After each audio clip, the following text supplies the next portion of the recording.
Good afternoon, friends. A welcome to all of you who are here in person and to those who are joining remotely.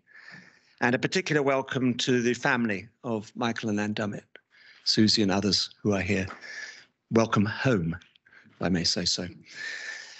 Today's project had its origins in our college's discussion on diversity and inclusion.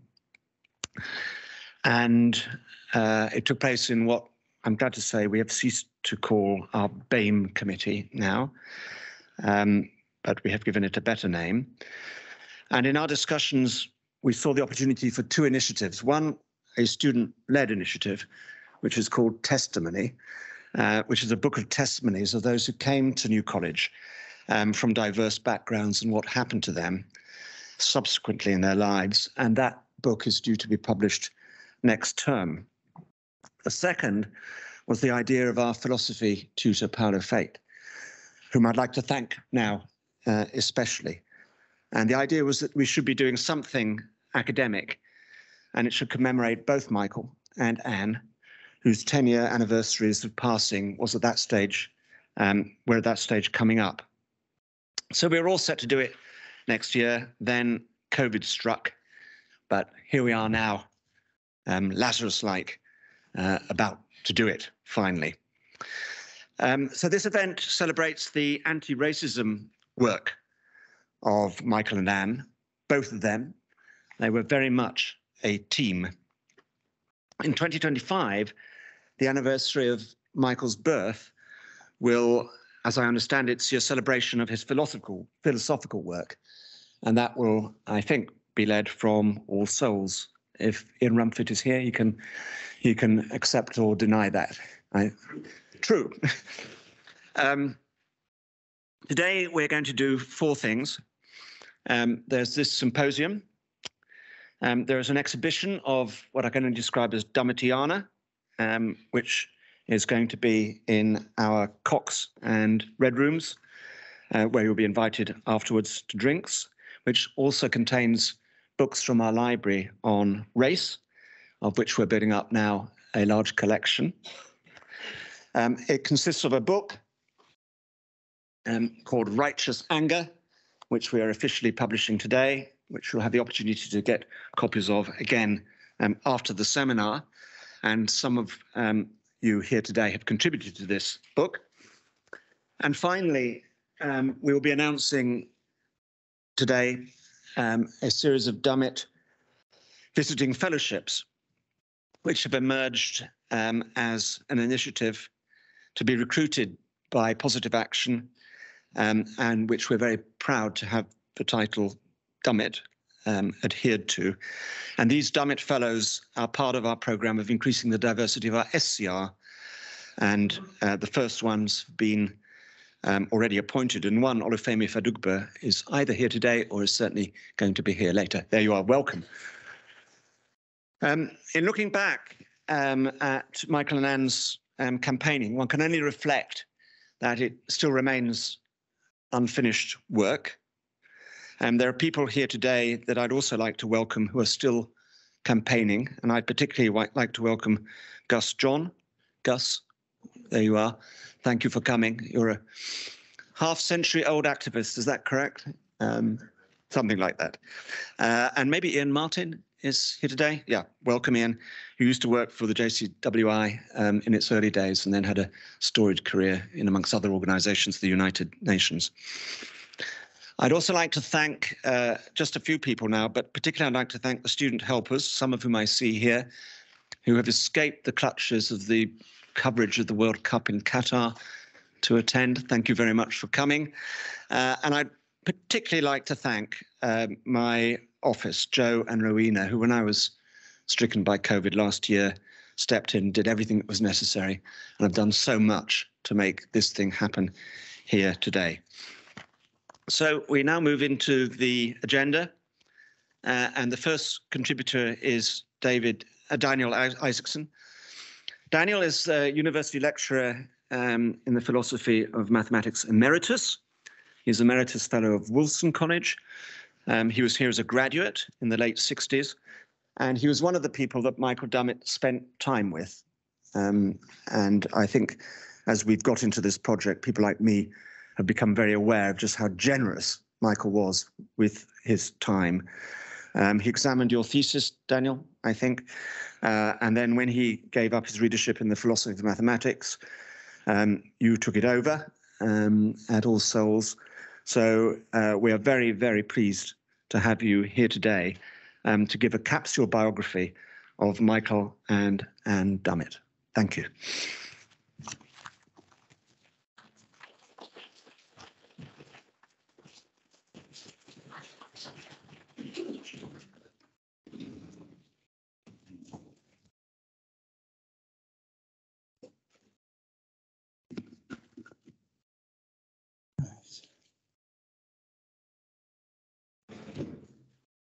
Right, so basically what I'm doing here is a sequence of slides of mostly photographs to do with Michael and Anne, with some commentary,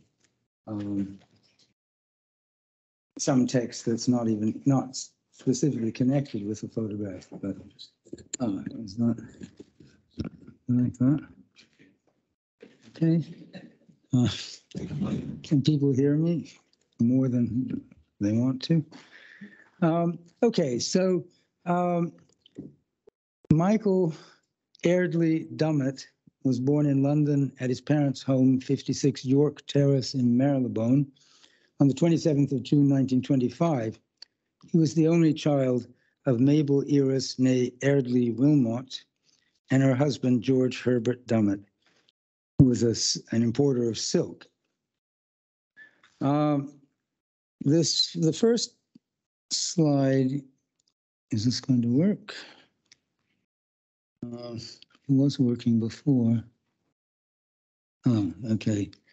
Shows Michael, age 3, that's 1928, in a photograph that was taken by his maternal grandmother, Mabel Airdley Wilmot, who was an accomplished photographer whose photographs illustrated books by her husband, Michael's maternal grandfather, Sir Sainthill Airdley Wilmot, from his time as a forestry officer in colonial India and Burma. At the age of 10, Michael was sent to board at Sandroyd School, a preparatory school in the English, not the American sense, in Cobham, Surrey. And he began his secondary education as the top scholar of his year at Winchester College in September 1939. Gosh, this is very long.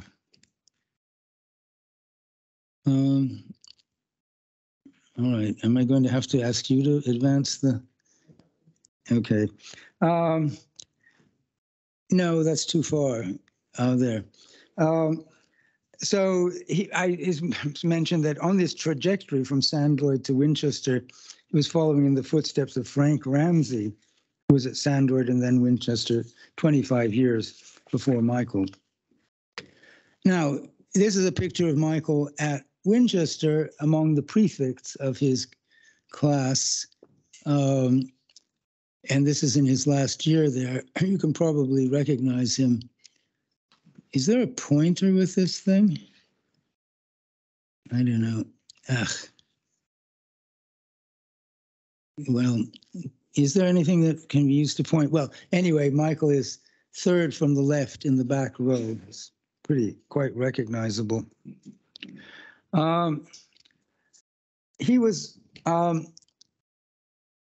1943, he was awarded a major scholarship in history at Christ Church, but with World War II still raging, instead went into the Royal Artillery. He was sent on a 6-month short course in Edinburgh, and while there, took instruction and was received into the Catholic Church. Here's his registration form, giving the date of his baptism, the 10th of February, 1944, and his confirmation, the 15th of March, 1944. In his confirmation, he took the confirmation name Anthony from St. Anthony of Padua, and thereafter added it as a middle name. It became Michael Anthony Airdley Dummett, as people have known him, M.A.E. Dummett. He was sent on a 6-month course to Bedford, where he was taught to read and translate written Japanese, and then to the Wireless Experimental Center near Delhi to translate intercepted Japanese messages. Here he is in the army. When the war with Japan ended, he was posted to Malaya with the rank of sergeant. He later wrote that it must have been in Malaya that a passionate hatred of racism was first born in me. I learned of the means by which the British masters of pre-war colonial Malaya had maintained and acted out the myth of white racial superiority. He was then demobilized in 1947 and went up to Christchurch. And here's a picture of Michael at that stage with his parents, who I mentioned their names before. In going up to Christchurch, as I had mentioned, he had a scholarship to read history, but he decided after 3 years of non-academic life that he couldn't remember all the history that he'd studied, and he decided to do PPE, philosophy, politics, and economics. And as he said, was very soon captivated by philosophy. This slide may at first puzzle people, but it's just to say that Michael had anti-slavery ancestry discovered to his great delight late in his life by his daughter Susie. Sir John Airdley Wilmot, the paternal grandfather of Michael's maternal grandfather, was a delegate in the World Anti-Slavery Convention, which met in London in 1840. He can be identified in this painting of the convention by Benjamin Hayden. The little insert shows him with somebody else, and unfortunately, I don't have a pointer, but it's on the right side of the painting behind somebody with a larger head. That was, yeah, I mean, that was ancestral beginning of anti-racism, you could say. Now I want to talk about Anne. Anne Dummett was born, or Anne Chesney, as she then was born on the 4th of September 1930 in London. Her parents were Arthur Chesney, an actor and on stage and screen, and Kathleen, called Kitty Ridge. Oh, thank you. Oh, brilliant. Arthur's income from acting was intermittent, and Kitty took on many jobs to support the family, including painting circus posters, sewing, and working in a brewery. She was very resourceful. Here we have, will this advance? I don't know.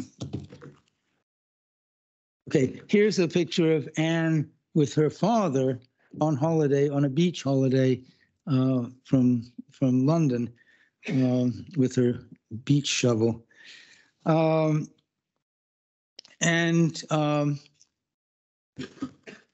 father was, I mean, as I say, he was an actor. He was in film and stage.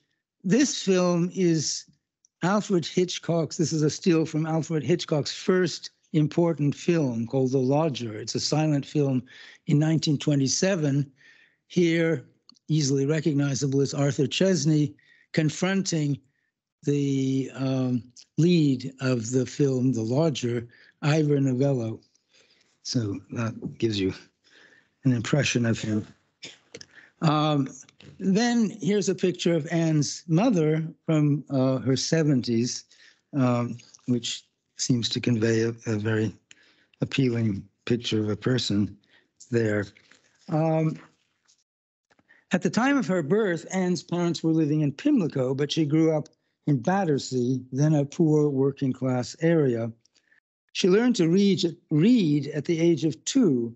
Her childhood and lifelong friend Jill Kay remembers Anne's mother taking them to the British Museum. Anne was overheard reading a Greek inscription by a bearded gentleman who was so impressed with this little girl that he gave her a sixpence. Anne's primary school was the Guild House School in Pimlico. The Blitz began 3 days after Anne's 10th birthday. The Guild House School was bombed, and Anne and her mother were evacuated to Hertfordshire, to the north, which is to the north of London. Anne obtained a place at Ware Grammar School for Girls, from where she was then able to go on to Oxford, the first of her family to attend university. I don't know, probably in any generation. Here is a class picture of Anne with her schoolmates at Ware Grammar School for Girls, which Susie has brilliantly photoshopped to focus on Anne in the ranks of the girls there. The school itself is here, so it was a rather splendid place. Now, though Michael was 5 years older than Anne, because of Michael's period of military service, their times as undergraduates, in Michael's case, 1947 to 50, for Anne, it was 1948 to 51, they overlapped by 2 years as undergraduates, during which time they met and fell in love. Michael read PPE at Christ Church and read history at Somerville, which at that time, as people will know, was one of Oxford's colleges for women. Michael's finals results were brilliant and constituted the beginning of his lifelong importance in the study of Gottlob Frege and other aspects of philosophy.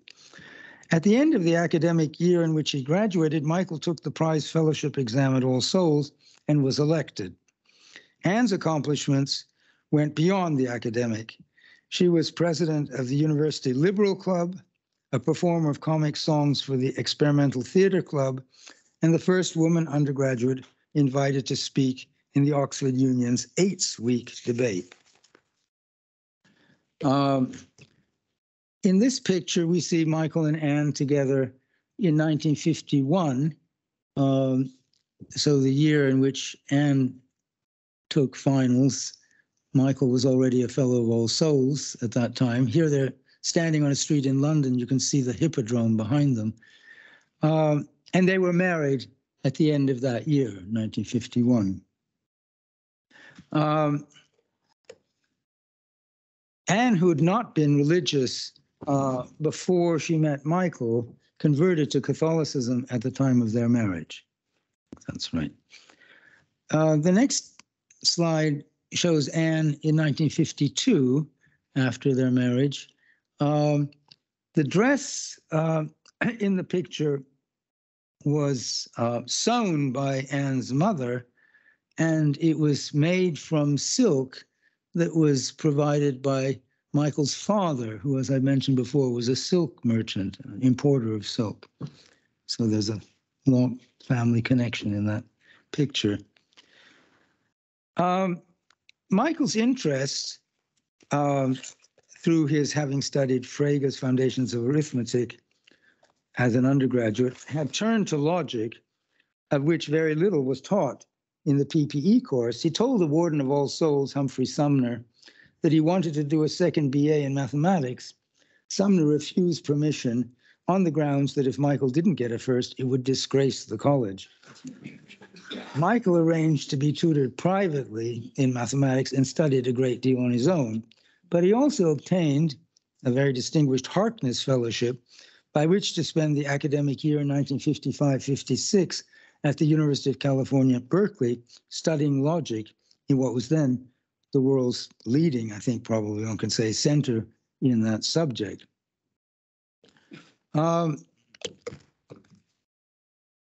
This is Michael at that time, and when he went had the Harkness Fellowship.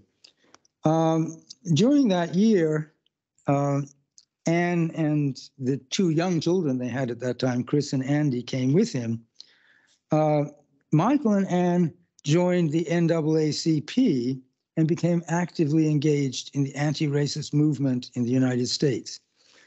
Michael wrote later quote, "At that time, the United States was the most racist country in the world after South Africa," unquote. Anne and the boys returned to England at the end of the academic year while Michael traveled around the United States, part of the obligations of a Harkness Fellow, visiting Black Americans in North and South. Perhaps I'll interpolate here the story that when he was in Chicago, he heard Billie Holiday sing, and which he was quite proud and very happy. And the blues were an important part of his experience then and thereafter.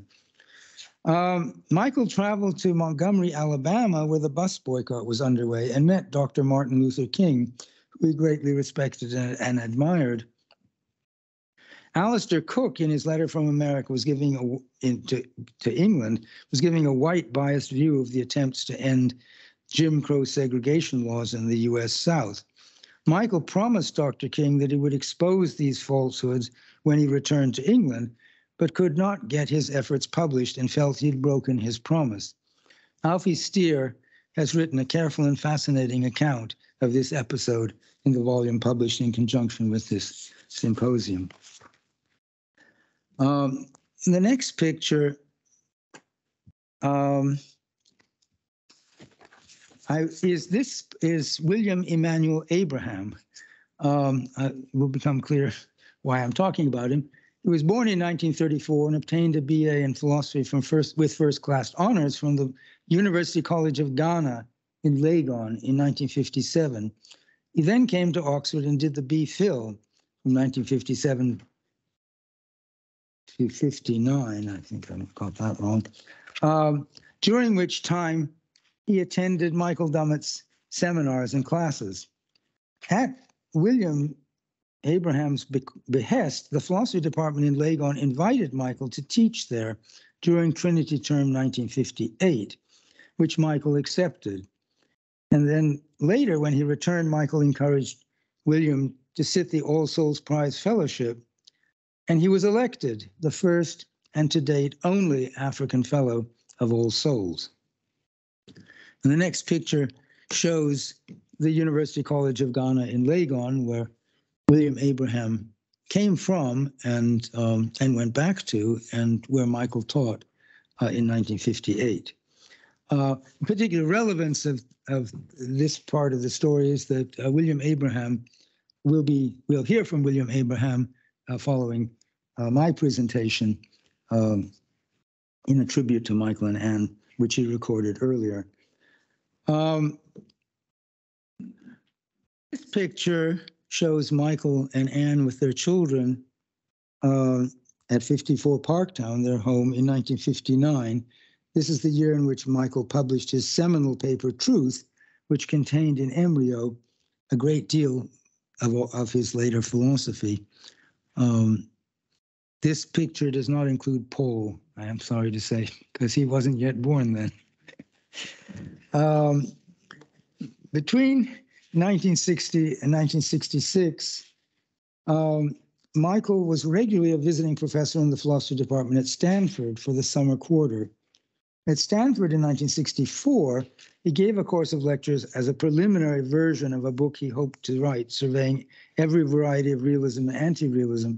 But when he returned to Oxford that summer, he and Anne decided that the time had come for organized resistance to the swelling racism in England, and he put this project on hold and also his planned book on Frege. And for the next 4 years, he devoted every moment he could to the fight against racism while keeping up with the heavy load of teaching that he was committed to. Michael later described this time as the most exhausting period of my life. This included a great deal of activism to change the racist trend in the UK, but also great efforts on behalf of individuals suffering the direct effects of that racism, in particular on immigration.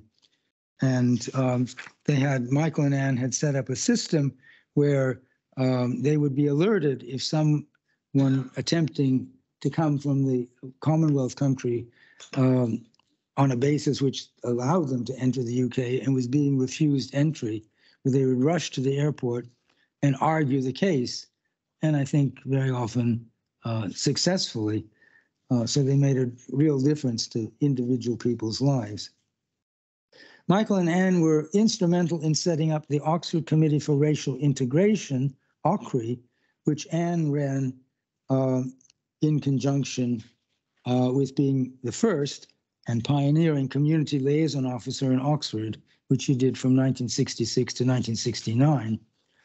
In 1967, Michael and Anne played a key role in founding the Joint Council for the Welfare of Immigrants, JCWI, and Michael chaired the meeting at the Dominion Theatre in Southall, at which it was formally established. 55 years later, JCWI remains an important voice for the welfare of immigrants, helping individuals and playing an important role in advocating non-racist immigration policies. The website I see now carries the information that so far this year, they're talking about now, we have supported 1,704 individuals and families with our legal services and 172 members of parliament to speak up for the rights of all migrants. Just about any news report in the UK these days shows that its work remains as important as ever. It's a lasting legacy of Michael and Anne's work. Here we see Michael in 1968 protesting at a meeting of racist so-called, what were they called, Society for Individual Freedom, in the Randolph Hotel. Yeah, so that shows he was an aspect of what he was doing. The period in which Michael gave the fight against racism highest priority among all his commitments came to an end in 1968, as he explained in the preface of his first book, Frege, Philosophy of Language, published in 1973.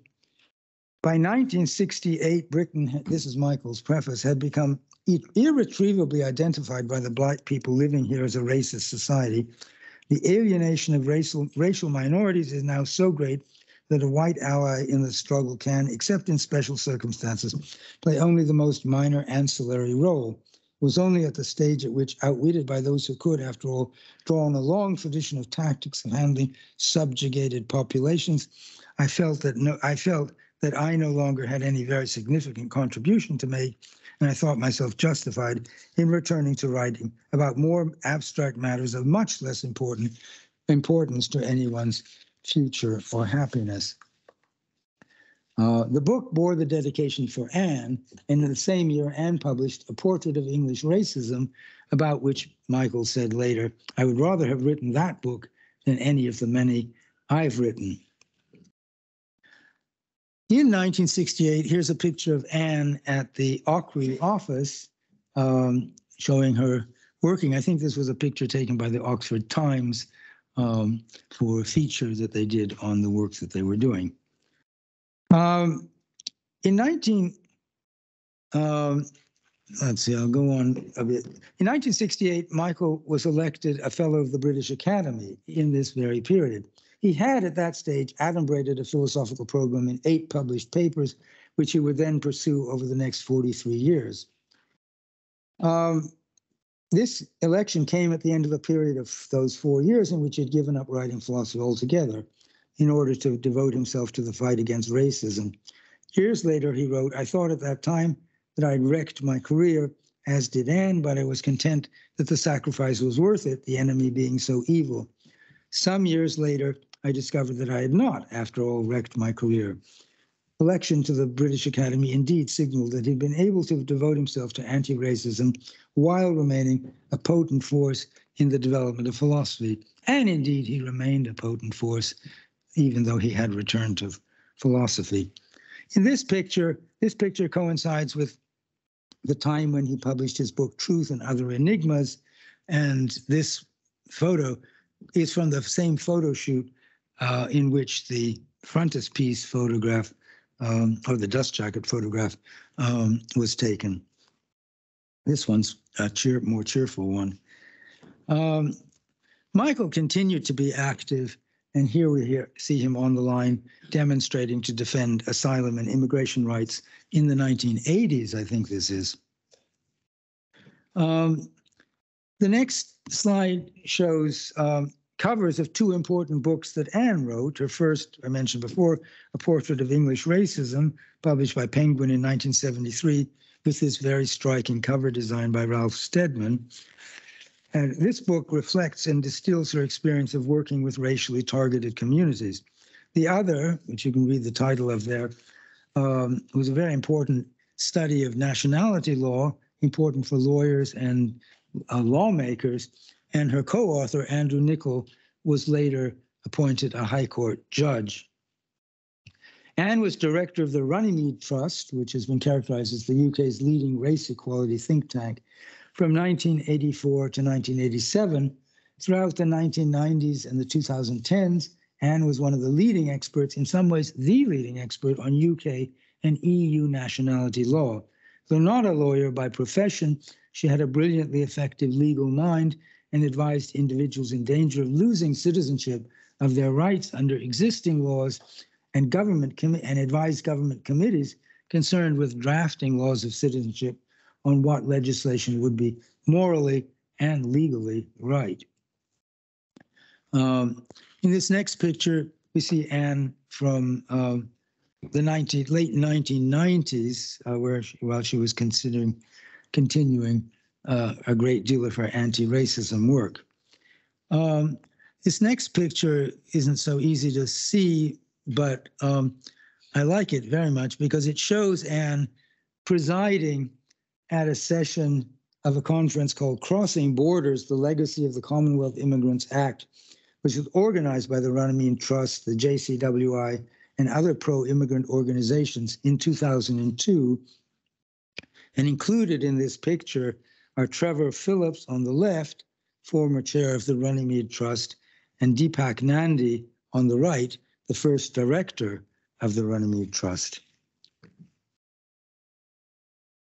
In 1999, Michael was knighted for service to philosophy and to racial justice. Very satisfying recognition of his accomplishments.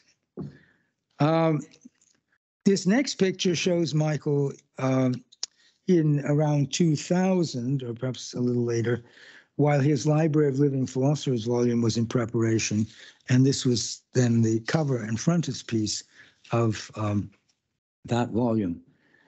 The next picture shows Michael in 2010, age 84, giving his acceptance speech for the Lauener Prize for an outstanding body of work in analytical philosophy, in which he quoted the dodo in Alice in Wonderland after the caucus race, saying, "All must have prizes." This is a picture of Michael with his children all around him in the back garden at 54 Parktown on his 86th birthday, 27th of June, 2011. And I end with this very appealing photograph of Michael and Anne, very happy, in Venice on a holiday. They went with Susie, who took this picture. So, remembering Michael and Anne and celebrating them. Thank you.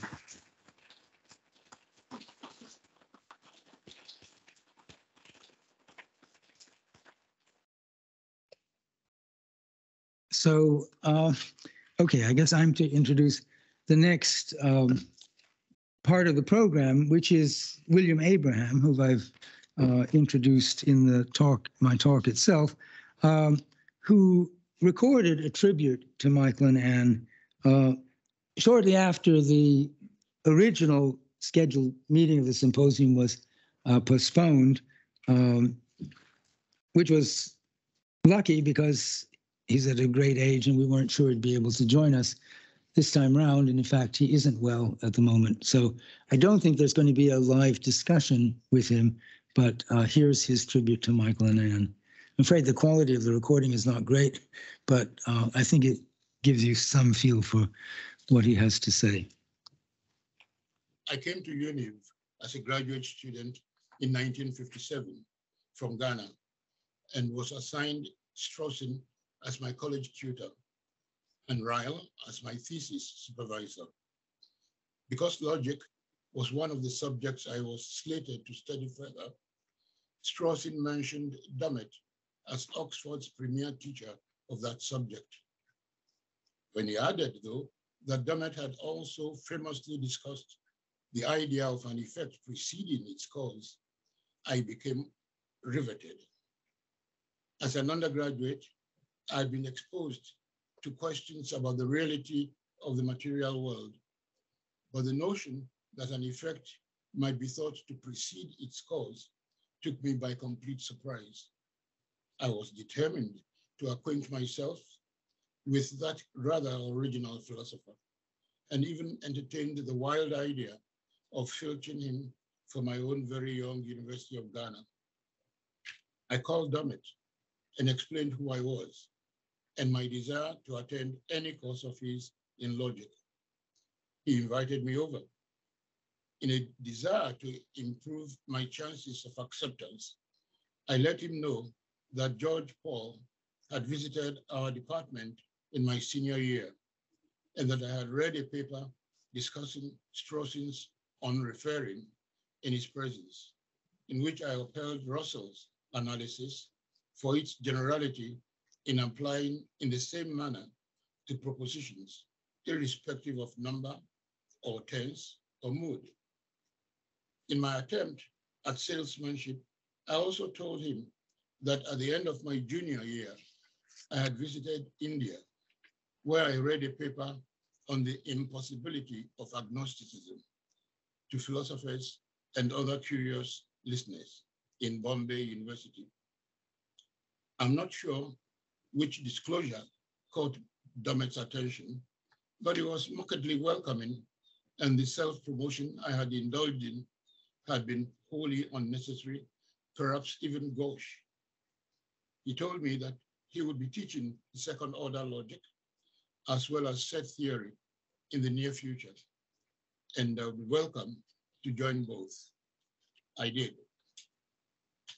Even though there never was a realistic chance that Dummett could be enticed to leave Oxford, I quickly wrote to my erstwhile professor and head of department, Daniel Taylor, himself an Oxford product of the 30s. He just as quickly overcame his incredulity and became an enthusiastic co-conspirator. Dummett graciously agreed to go to Ghana in Trinity term of 58. He taught a course in epistemology and gave a seminar on the philosophy of time, which was attended by faculty and a very few selected students. At Oxford, Michael ran a private course in logic for some 4 of us, in addition to his regular classes on logic and set theory. What I found most remarkable in the restricted class was his manner of teaching. He did not deliver a lecture. Instead, he brought the class along as if he were dealing with issues for the first time.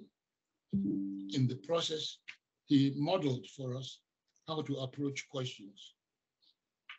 Many people treat questions as though they were mathematical problems for which they should find answers.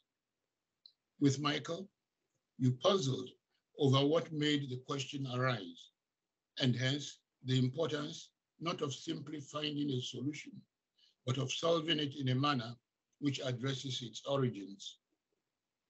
He let the origination of the question inform the manner in which it should be dealt with and resolved. He was after a true solution rather than a simply workable one. I was a frequent visitor at the Dummett home in Parktown, and both Anne and Michael brought me along to watch the Morris dances. It was on one such occasion that a lady who had been conversing with Anne asked for her surname. Dummett, Anne firmly answered. The lady could not contain her mirth. She called the name the funniest she had ever come across. Without seeming hurt, Anne pleasantly asked her for hers. Screech, she answered. Anne only said, I see. she generously suppressed any overt reaction until we were on the way back to their home. I myself was to benefit from the generosity of spirit of Anne. When she learned that I was finishing my first book, she immediately offered to compile the arduous index.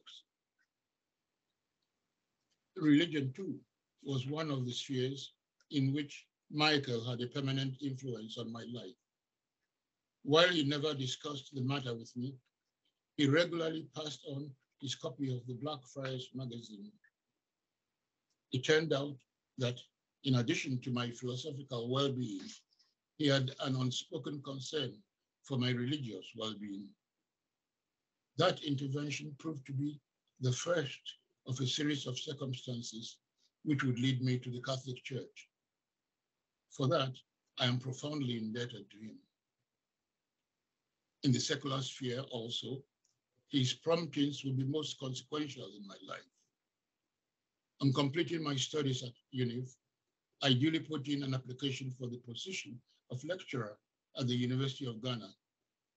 I was surprised to get an offer of an assistant lectureship instead.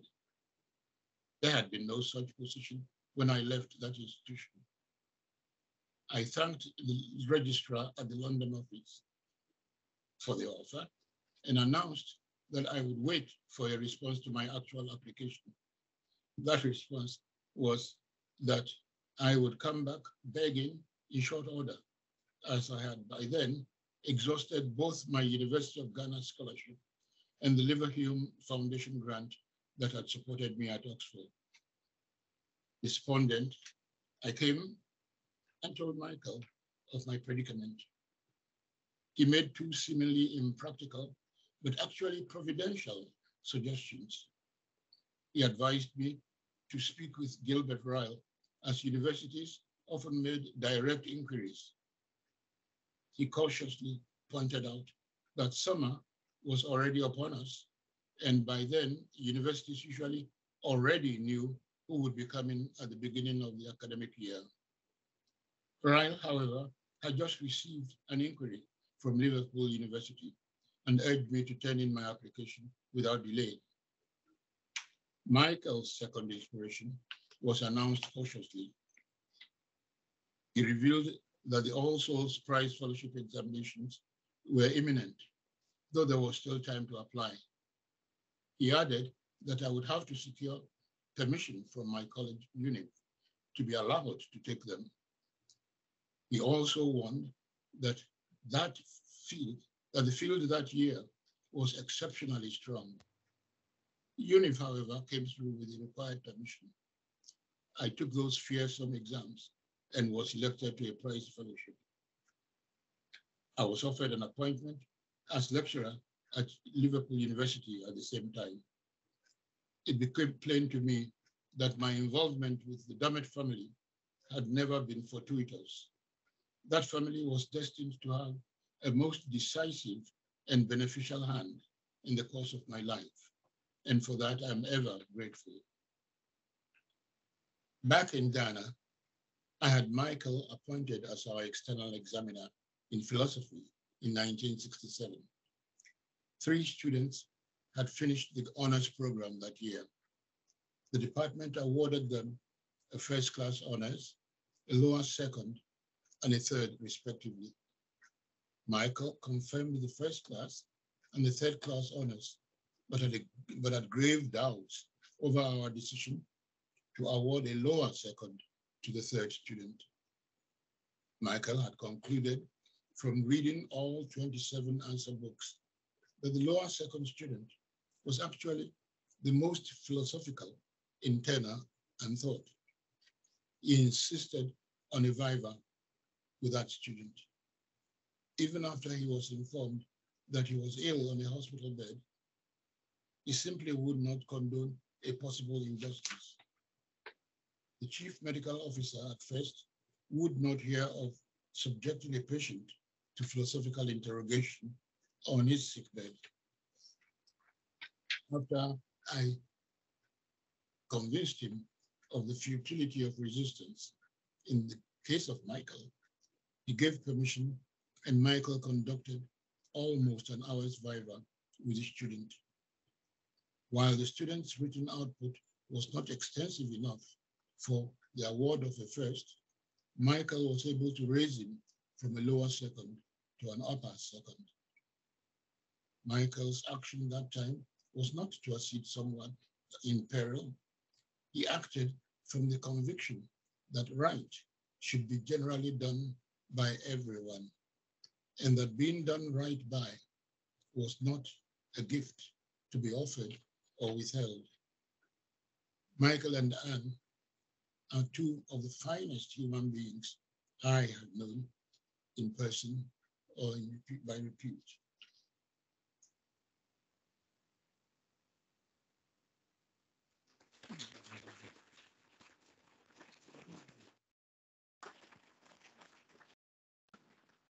Well, I'm very sorry that William EmmanuelAbraham couldn't join us live, but I will write to him on all your behalf, if I may, to wish him well, and particularly recovery from this bout of COVID, which ironically he is currently suffering from. So as we move to the close of this biographical section of this afternoon's agenda, I wonder if anyone has any questions for Daniel or any comments. Susie, is this a good evocation of the biographies? I already discussed some things with Dan. Right. Good. And Paul. I saw a question there. Yes. I just wanted to make a comment because I was very interested to learn about William Abraham and the dates that he was in Oxford. Because at St Hilda's, where I'm a philosopher, we had the first Black American philosopher to get her PhD in America. Her name was Joyce MitchellCook. We now have an annual lecture in her name. And she was in Oxford on the second BA 2 years before William Abraham. And I just thought it was an interesting coincidence. They didn't actually overlap. Although she left in 57, she was here for 2 years. She did the second BA in PPP at that time. And I intend to look through her papers now and see if there's any kind of mention of William Abraham. They may have come across each other. I mean, it's also true. William Abraham, after a career, I don't know a career, but he went back to teach philosophy in Ghana. He became very closely associated with Nkrumah, who was the leader of Ghana. And when Nkrumah was deposed, he was, well, actually, I think was put in jail. And eventually, or at that time, went to the States. And I think his career has been in the United States since then. So they might have had contact in the States. I don't know. Perhaps. And the other interesting coincidence is that I think it was Mary Warnock who was Joyce's supervisor, and she recommended that she work with Peter Strawson. So Peter worked with both of them. That's another interesting fact. Right. Good. Thank you. Very good. Okay.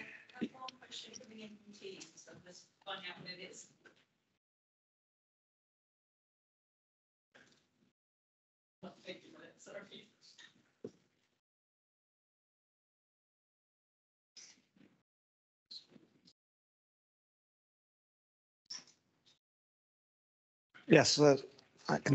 Yes, Gus. Thank you very much, Mans. I just want to add a couple of things to that wonderful sketch that was given of both Michael and Anne. I worked with both in this city while a theological student and a Dominican at Blackfriars. You mentioned Michael's passion for ensuring that individuals were not unjustly sent back to wherever it was they came from.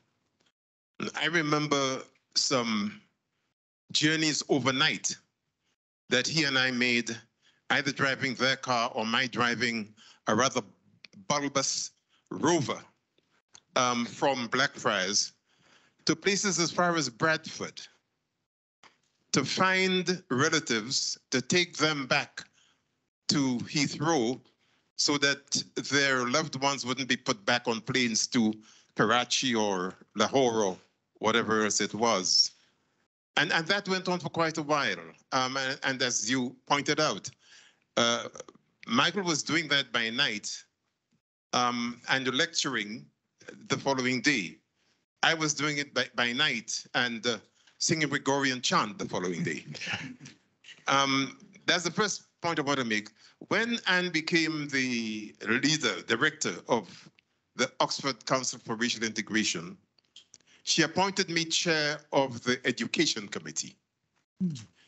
And we worked solidly with the communities of car workers, mainly from the Caribbean, who at Cowley and at Morrison Oxford plant in East Oxford, and with the wives and partners who worked either at the Radcliffe or the Churchill hospitals.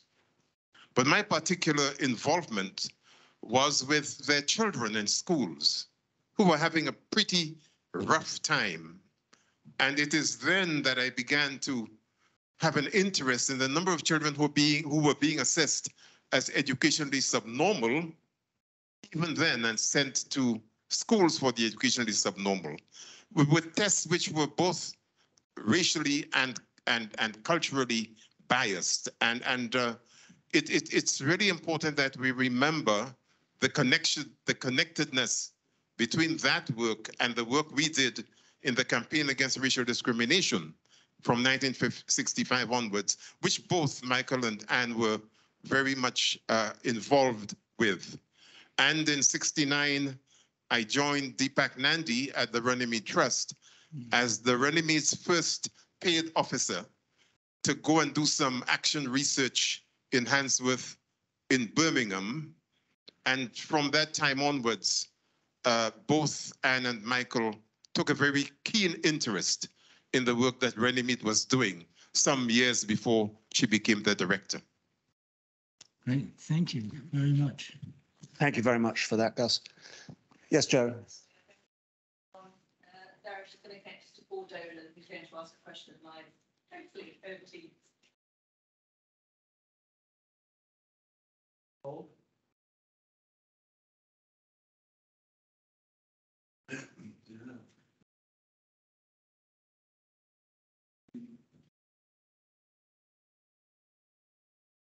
No? Okay, we probably better move on for the sake of time. The question is, he wanted to know what contribution Michael and Anne made to the wider cultural life in Oxford or the world, busy though they were, it seems. To wider cultural life. Contributions they made to the wider cultural life in Oxford. Well, one could say a lot. I mean,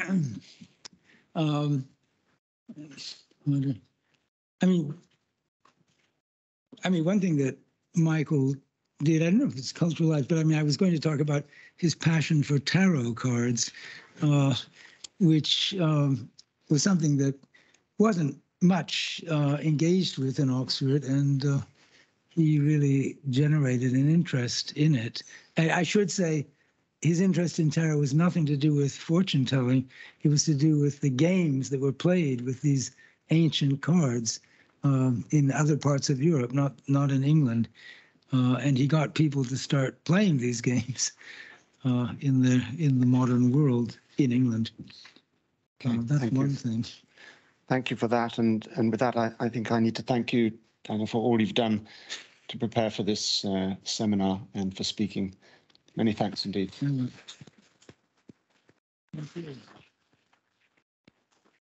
I'm very glad for the chance to do it. We will now have just a 2-minute adjournment. Please don't move from your seats, but please talk amongst yourself a little bit while we create the technological link to Professor John Haldane, which requires a little bit of specialist endeavour.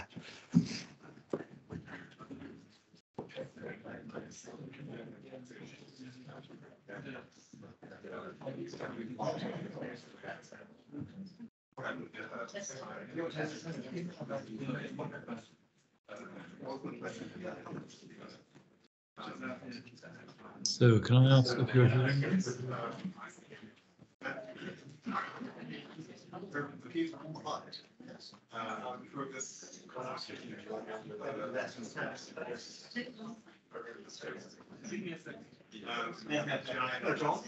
Hello. Yeah, he's there.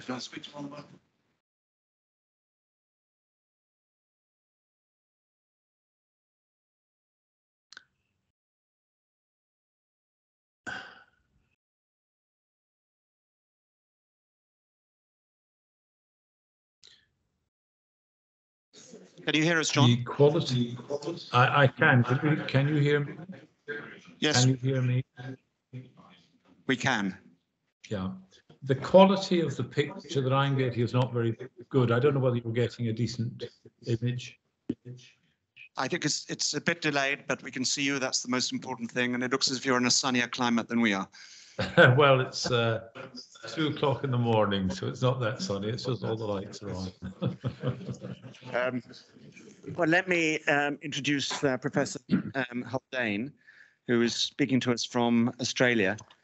And John is going to talk a little bit more about the divine as well as the human aspect of Michael's belief system.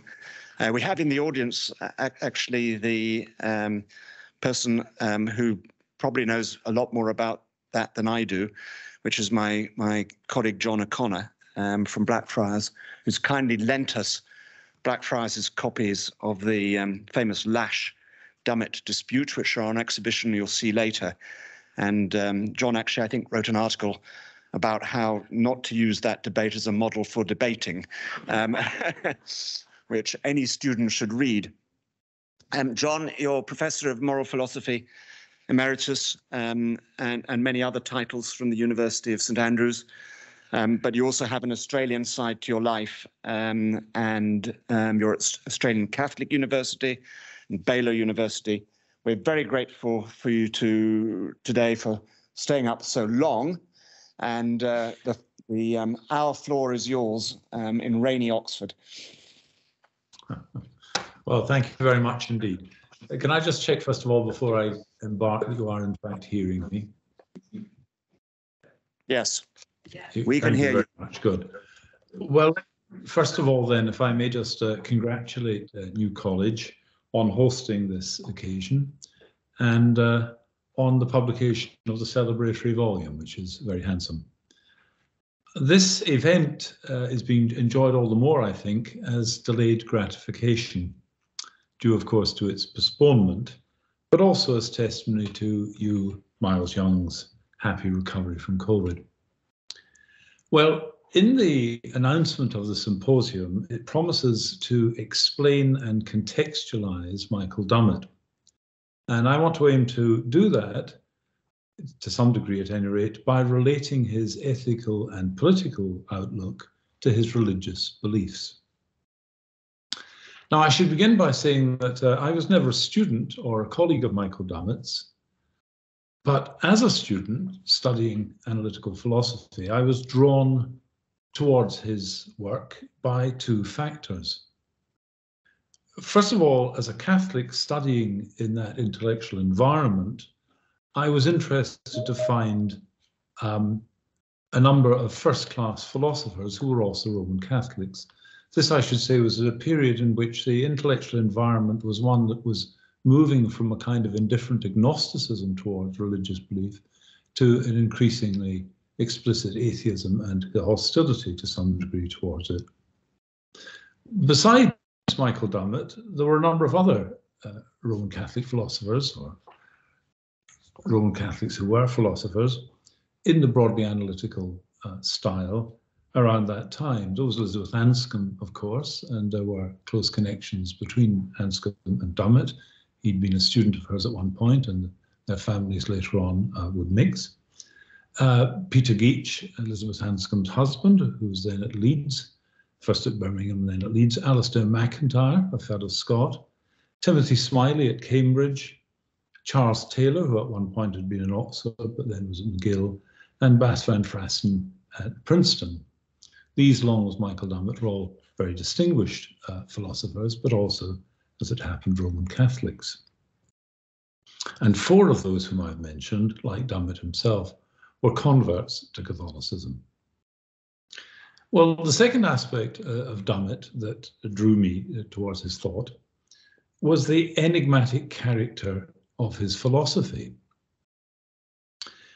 So far as the philosophy of language and the associated metaphysics were concerned, it seemed to propose a combination of a certain kind of human idealism, that's to say, the view that in some sense our world is constituted by our understanding of it, and a kind of realism, the extent to which the world is transcendent of our experience and of our understanding. But that realism that stood, as it were, behind the idealism, a kind of transcendent realism beyond the human idealism, according to Dummett, seemed only to make sense on the basis of theism, of a belief in the existence of God. As he wrote, anti-realism is ultimately incoherent, but that realism, he believed that, he believed that anti-realism was ultimately incoherent, but that realism was only tenable on a theistic basis. And this idea, or at any rate the form in which he developed it, was, as he himself acknowledged, in some ways indebted to the thought of Bishop Berkeley. Now, he returned to that idea much later on in 1996 in his St Andrews Gifford lectures. And during that period, we had the opportunity to talk and discuss about these sorts of philosophical and theological, or I should say, natural theological questions about whether or not reason could establish the existence of God. But my first encounter with him really was in correspondence begun in the 1980s. And that correspondence concerned, broadly speaking, two matters, or two sets of matters. One was the question of orthodoxy and orthopraxy in Catholic faith and morals. Now, by orthodoxy, what I mean here is as it were, right belief, and by orthopraxy, I mean right practice. So that was one set of issues, orthodoxy and orthopraxy. But the second was the relationship between religion and politics. So let me say a word or two, first of all, about the latter, the relationship between religion and politics as he saw it. In 1978, the same year that Michael Dummett published his collection of essays, Truth and Other Enigmas, in the preface to which he adverted to that kind of argument for the existence of God that he would develop later on. In 1978, Edward Norman, who was then Anglican Dean of Peterhouse, but who himself later converted to Roman Catholicism, gave the BBC Wreath Lectures under the title Christianity and the World Order. Now, the view that Norman presented was recognizably Augustinian in the sense that he drew a distinction between two worlds, as it were, the city of God, the city of man, and as it were, two ends that human beings might be seen as directed towards, or ordered towards, or ordained towards, or inclined towards. One, a natural end, and the other, a theological or supernatural end. Now, Norman's view was that the church, Christian church, and indeed, I suppose for that matter, any other kind of religious body, existed for a spiritual purpose, in the case of the Christian churches, to evangelize and to save souls. It wasn't its business to seek redemption through material means. Now, I mentioned an Augustinianism here. I suppose the particularity that I would want to emphasize also is an anti-Pelagianism. Pelagius had been an English monk who had argued that Jesus Christ was really a moral exemplar, and that we could, through our works, emulating Jesus, we could achieve our own salvation. That was a view that was to be condemned as a heresy, and it was a view that in a sense was revived, periodically I suppose, but in a secular variant really in Marxism, that somehow by transforming the material conditions of human beings, one could, insofar as it was possible at all, redeem them. Now, Norman recognized, I think, the connection between the Marxist and the Pelagian ideas, but I think he was also motivated by a more obvious conservatism of the time, the conservatism that he associated with Margaret Thatcher, and which he saw as promoting the interests of individuals. At any rate, he gave those lectures, and Michael Dummett listened to them and reacted, as one might have imagined, explosively. He responded by writing a pamphlet, Catholicism and the World Order. And part of our discussion in correspondence concerned that. It's a wonderful read. It's sharp, it's incisive, it's forensic, it's dialectical and rhetorical, and I certainly recommend it. But like Edward Norman, Michael Dummett claimed only to be making general points, not endorsing particular political positions. In other words, he took himself to be arguing, on the other side of the case, a view about the relationship between the religious and the political in general terms, without making that argument turn on particular political or indeed theological claims. Now, in fact, each of them very readily showed their colours.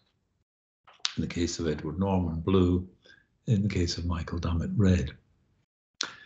Now, this returns me to the first point I mentioned, the orthopraxy issue.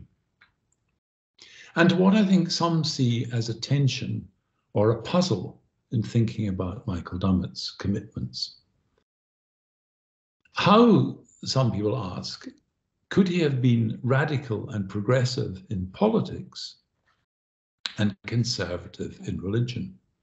How could one reconcile the character of his outlook at the moral level with that expressed in his commitment to Orthodox Catholicism? And I think it will go some way, at any rate, to explaining and contextualizing Michael Dummett if I try to answer this question. Well, I begin with some historical and biographical remarks, but then I will proceed to some conceptual and theological ones. Such a combination of Orthodox Roman Catholicism and of political radicalism was once familiar in Christian circles, more familiar perhaps than it is now, particularly in Catholic, and now I'm using Catholic in the broad sense to include Anglo-Catholicism, particularly in Catholic circles. There was, in the earlier part of the 20th century, within Anglo-Catholicism, and indeed within what was sometimes termed Anglo-Papalism, an orientation in this direction. One manifestation of this was the opening up of missions in the East End of London, and that established within East End of London a tradition really of people of high Anglo-Catholic liturgy and belief, who also were committed to social justice in a form that directed them towards socialism. Within Roman Catholicism, an example of this combination was that set of views advanced by Dorothy in the United States by Dorothy Day and Peter Moran, who established the Catholic workers' movement there. Dorothy Day, another convert to Catholicism, was a suffragist, a pacifist, an anarchist, and an anti-capitalist. In a memoir, she recalled a conversation with a well-known American socialist and then later communist, John Spivak. He asked her, "How can you believe in the Immaculate Conception, the virgin birth, in the resurrection?" To which she replied, "I could only say that I believe in the Roman Catholic Church and all that she teaches. I have accepted her authority."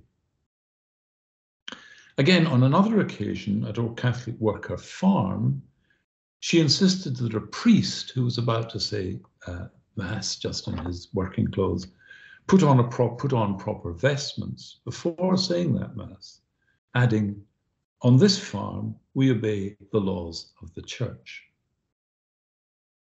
Now, those two sets of remarks could almost have come from the mouth of Michael Dummett. A similar combination of radicalism and religious orthodoxy was to be found in Scotland in the early part of the 20th century among Glasgow Irish Catholics in the decade following the First World War. The most famous representative of this was John Wheatley, who one might imagine singing the red flag in a march on a Saturday and Ave Maria at Mass on a Sunday. Now, having been a declared atheist at the age of 14, Michael Dummett entered the Catholic Church 5 years later through the Dominicans' own Catholic chaplaincy at Edinburgh University, St Albert's Priory, while he was there on a 6-month artillery course. He was 19. There, he affirmed the profession of faith quoted in brief by Dorothy Day. The fuller version is this: I believe and profess all that the Holy Catholic Church believes, teaches, and proclaims to be revealed by God.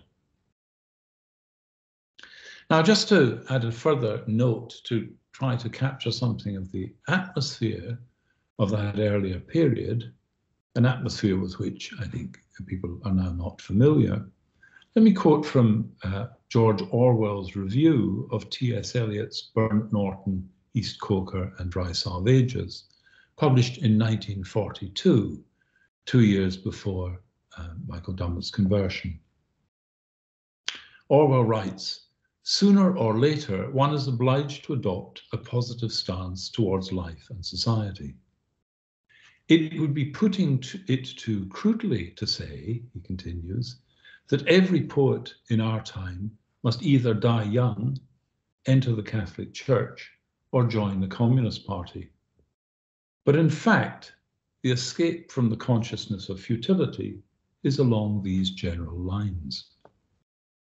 So what I'm trying to convey is that the sense that there was in the period around his conversion, in the decades before, but a period around his conversion, quite a widespread sense that Catholicism was one of the fundamental options that a thinking person, a morally sensitive and thoughtful person, had to consider, along with communism, radical politics in that form. And some people found that they could embrace both. Now, this might be seen to be part of a cultural or psychological explanation, perhaps a biographical explanation, referring Michael Dummett's own sentiments perhaps to wider ones characteristic of the time, or at least in some circles characteristic of that time. But it doesn't, I think, altogether, or it won't altogether satisfy somebody who thinks that there is still a tension. It might explain how it was that somebody came to embrace this combination, but not really explain away the issue of what they might see as being the tension between them. How can you be a conservative in respect of the morality and faith and morals, but also radical in relation to your politics? Now, I think here, the difficulty of seeing how that might be possible has been contributed to by the politicization of the discussions of religion that really originate in the United States. And in fact, you might say the politicization of everything that's originated in the United States. So here I think it's important to draw a threefold distinction, and this is a distinction that Michael Dummett was sensitive to. First of all, there's a distinction between orthodoxy and heterodoxy in respect of religious belief. That is to say, whether or not you hold to the defined dogmas of a tradition and so on, or whether you reject those. That's a theological distinction, the distinction between orthodoxy and heterodoxy.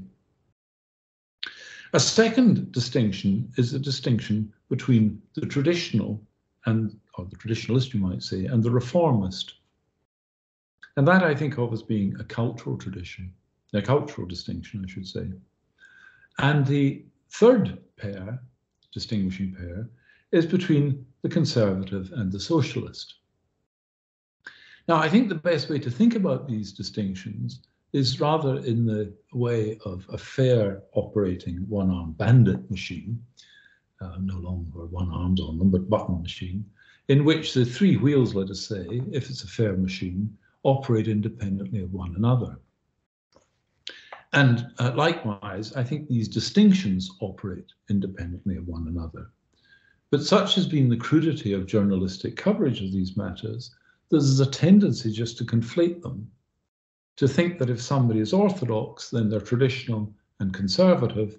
If somebody is heterodox, then they're reformist and, say, socialist in their politics. But in fact, these are three independently movable wheels. There are reasons to be orthodox in matters of religion. There may be reasons to be traditional or to be reformist in matters of culture. There may be reasons to be conservative or socialist among politics, but there are three different sorts of and three different sets of reasons. And I think that once one sees that, then the assumption that somehow there's automatically a tension or puzzlement as to how it is that somebody might be theologically orthodox, but also politically anti-conservative, let's say, that tension, I think, diminishes. Perhaps I would even say it disappears. So the error then is to confuse these categories. And that was not a confusion that Michael Dummett could be accused of being guilty of. Now, I want to turn next and finally to this question, or to return to this question of the relationship between his religious and his political views, because I think there were connections. One of the last pieces of writing that Dummett completed was a review in the Catholic Weekly, the Tablet, of a collection of essays of mine titled Reasonable Faith. He was rather critical in that review, mostly of the nature of the work, taking the occasion to repeat themes and lines that he had used in other contexts. The review began, "I am a Catholic philosopher. That is to say, I am a Catholic and I am a philosopher. John Haldane is also a Catholic philosopher, but perhaps in his case we should insert a hyphen between Catholic and philosopher. Haldane's philosophy is so tightly bound up with his religious beliefs that it's unclear which controls the other." And he continues, "A man's philosophy ought not to be controlled by his religious beliefs." Now, rather surprisingly, this review occasioned an article in the Daily Telegraph relating the point at issue to diverse views of both Bertrand Russell on the one hand and Elizabeth Anscombe on the other. Here, I don't wish to engage in, and let alone to debate, that issue, but I do want to end with a question.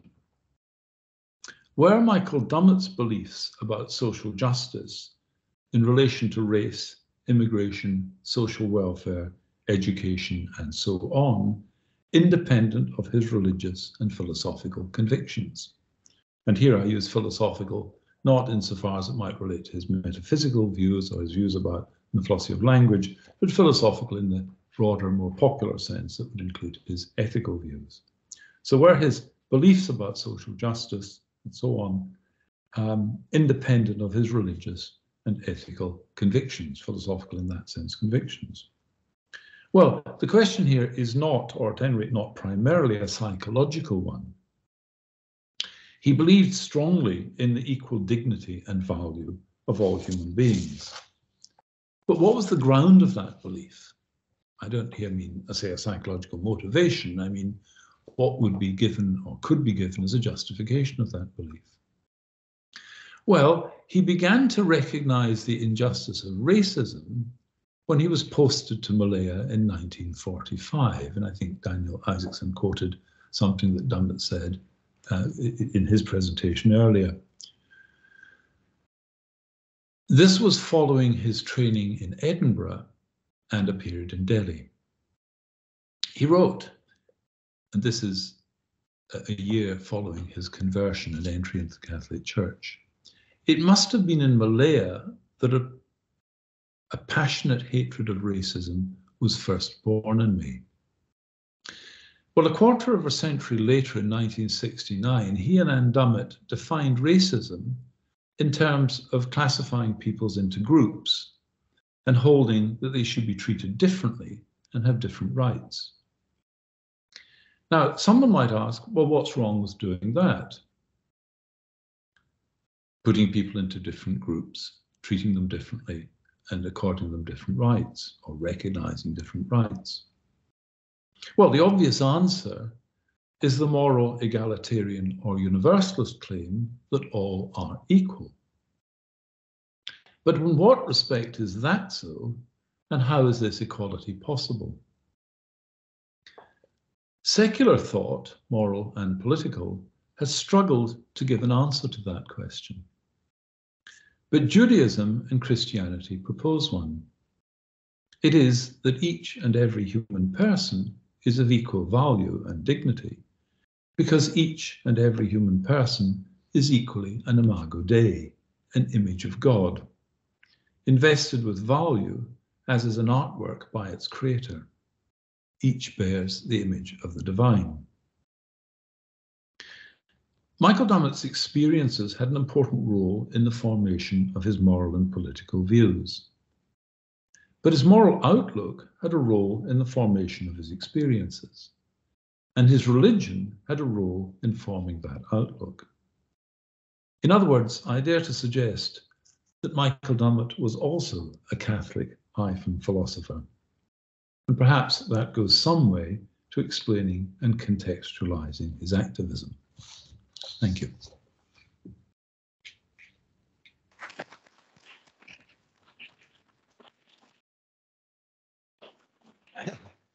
Thank you, John, very much indeed for that. This is a neglected perspective, I think, on Michael. I can take one question, which I can relay to John if anyone has got one. No? John, you've escaped, and you're very welcome now to go and have a well-deserved nightcap. Thank you very much indeed. Thank you again. Thank you very much, and have a very good session as it continues now. Thank you. We now move into the first of two keynote addresses, one from a historical perspective and one from a philosophical perspective.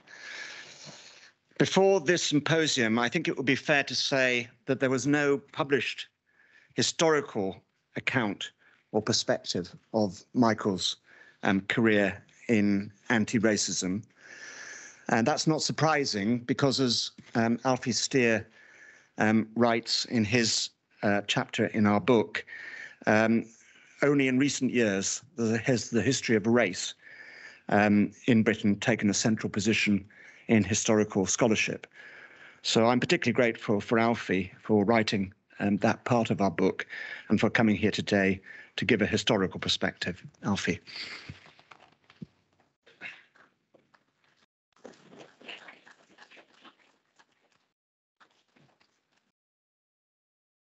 Well, good afternoon, ladies and gentlemen.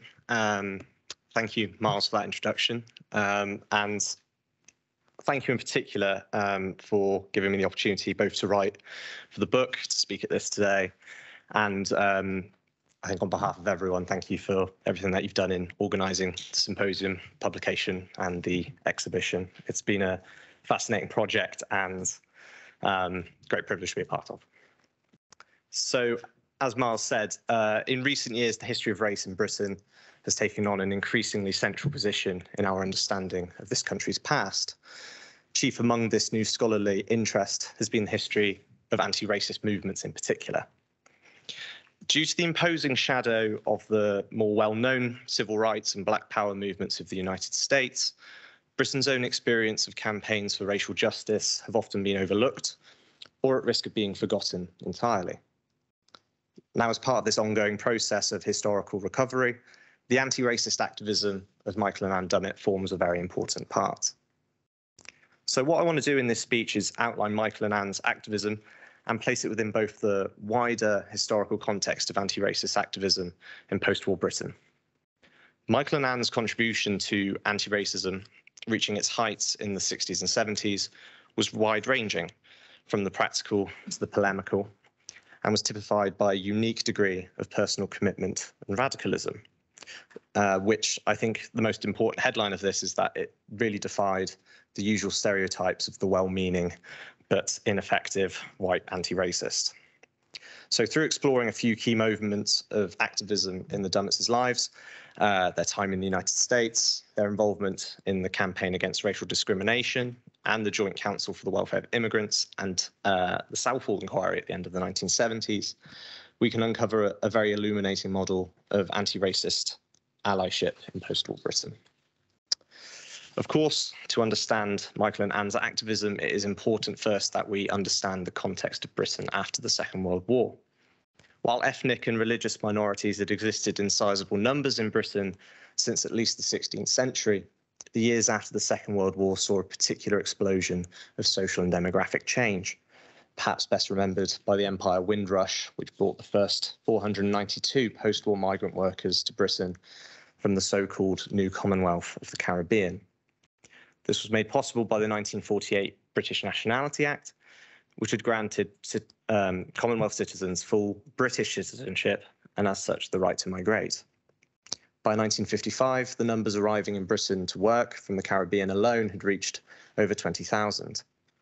The experience of large-scale non-white immigration, characterized by the historian Wendy Webster as a reversed form of the colonial encounter, had created new forms of domestic anxiety among the white population. Through sensationalist media coverage, such racial anxieties were only heightened, and by the end of the decade, growing fears of a race problem in Britain, once believed erroneously to be alien to British society, were seeing tangible expression.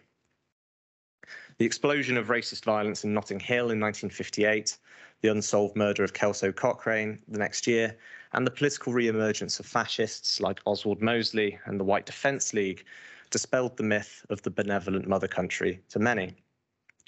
Widespread discrimination in employment and housing saw migrants from all classes and backgrounds forced into low-paid manual work and crammed into the ghetto areas of the inner cities. Policing was consistently discriminatory, and informal colour bars in the trade unions left little institutional protection for non-white workers. As the economy briefly slumped in the early 1960s, migrants were also scapegoated as the cause of the country's economic woes. The response of the state, far from seeking to challenge the open racism on display across the country, was to simply limit the numbers entering entirely. In 1962, the Conservative government passed the Commonwealth Immigration Act, which introduced a voucher system for immigrants, giving priority to those with skills or guaranteed jobs. The Act, in effect, ended the laissez-faire era of immigration first established in 1948. The fact that such restrictions didn't affect the much larger rate of migration from Ireland and was specifically differentiated from immigration from quote-unquote white Commonwealth countries like Canada, Australia, and New Zealand made clear the racial character of the legislation. The experiences of racism by people of colour in Britain, both through direct experiences of violence, indirect forms of discrimination in housing and employment, and immigration laws that made clear their undesirability, politicised the growing immigrant population. In this period, the first immigrant groups were established with the specific aim of helping communities, defending them from racist attack, and lobbying the government for legislative change.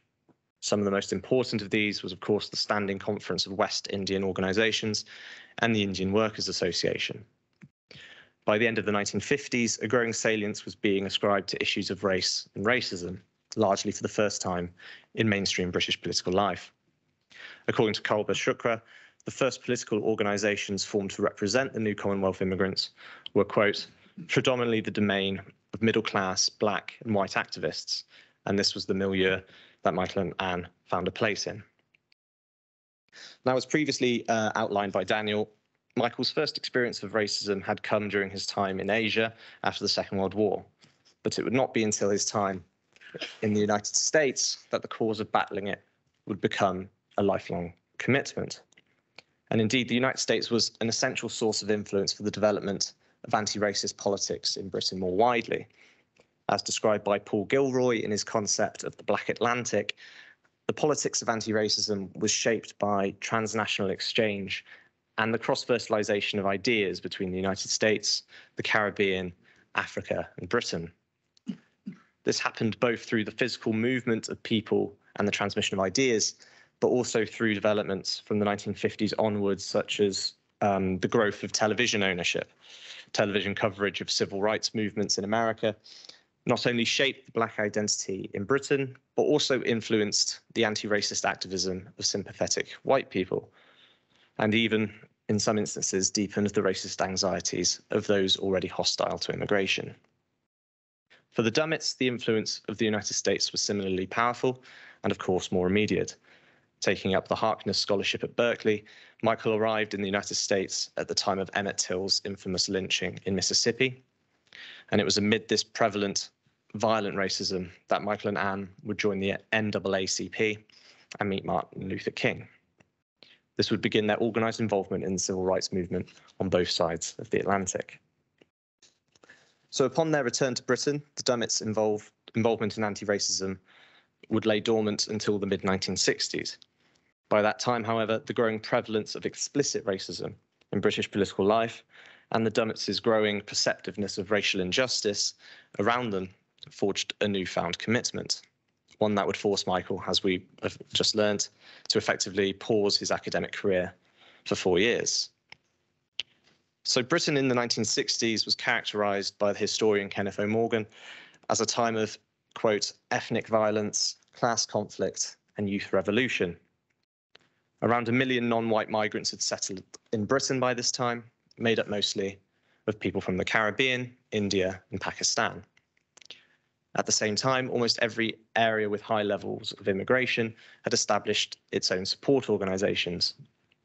However, no national pressure group organization existed that represented all three major immigrant nationalities.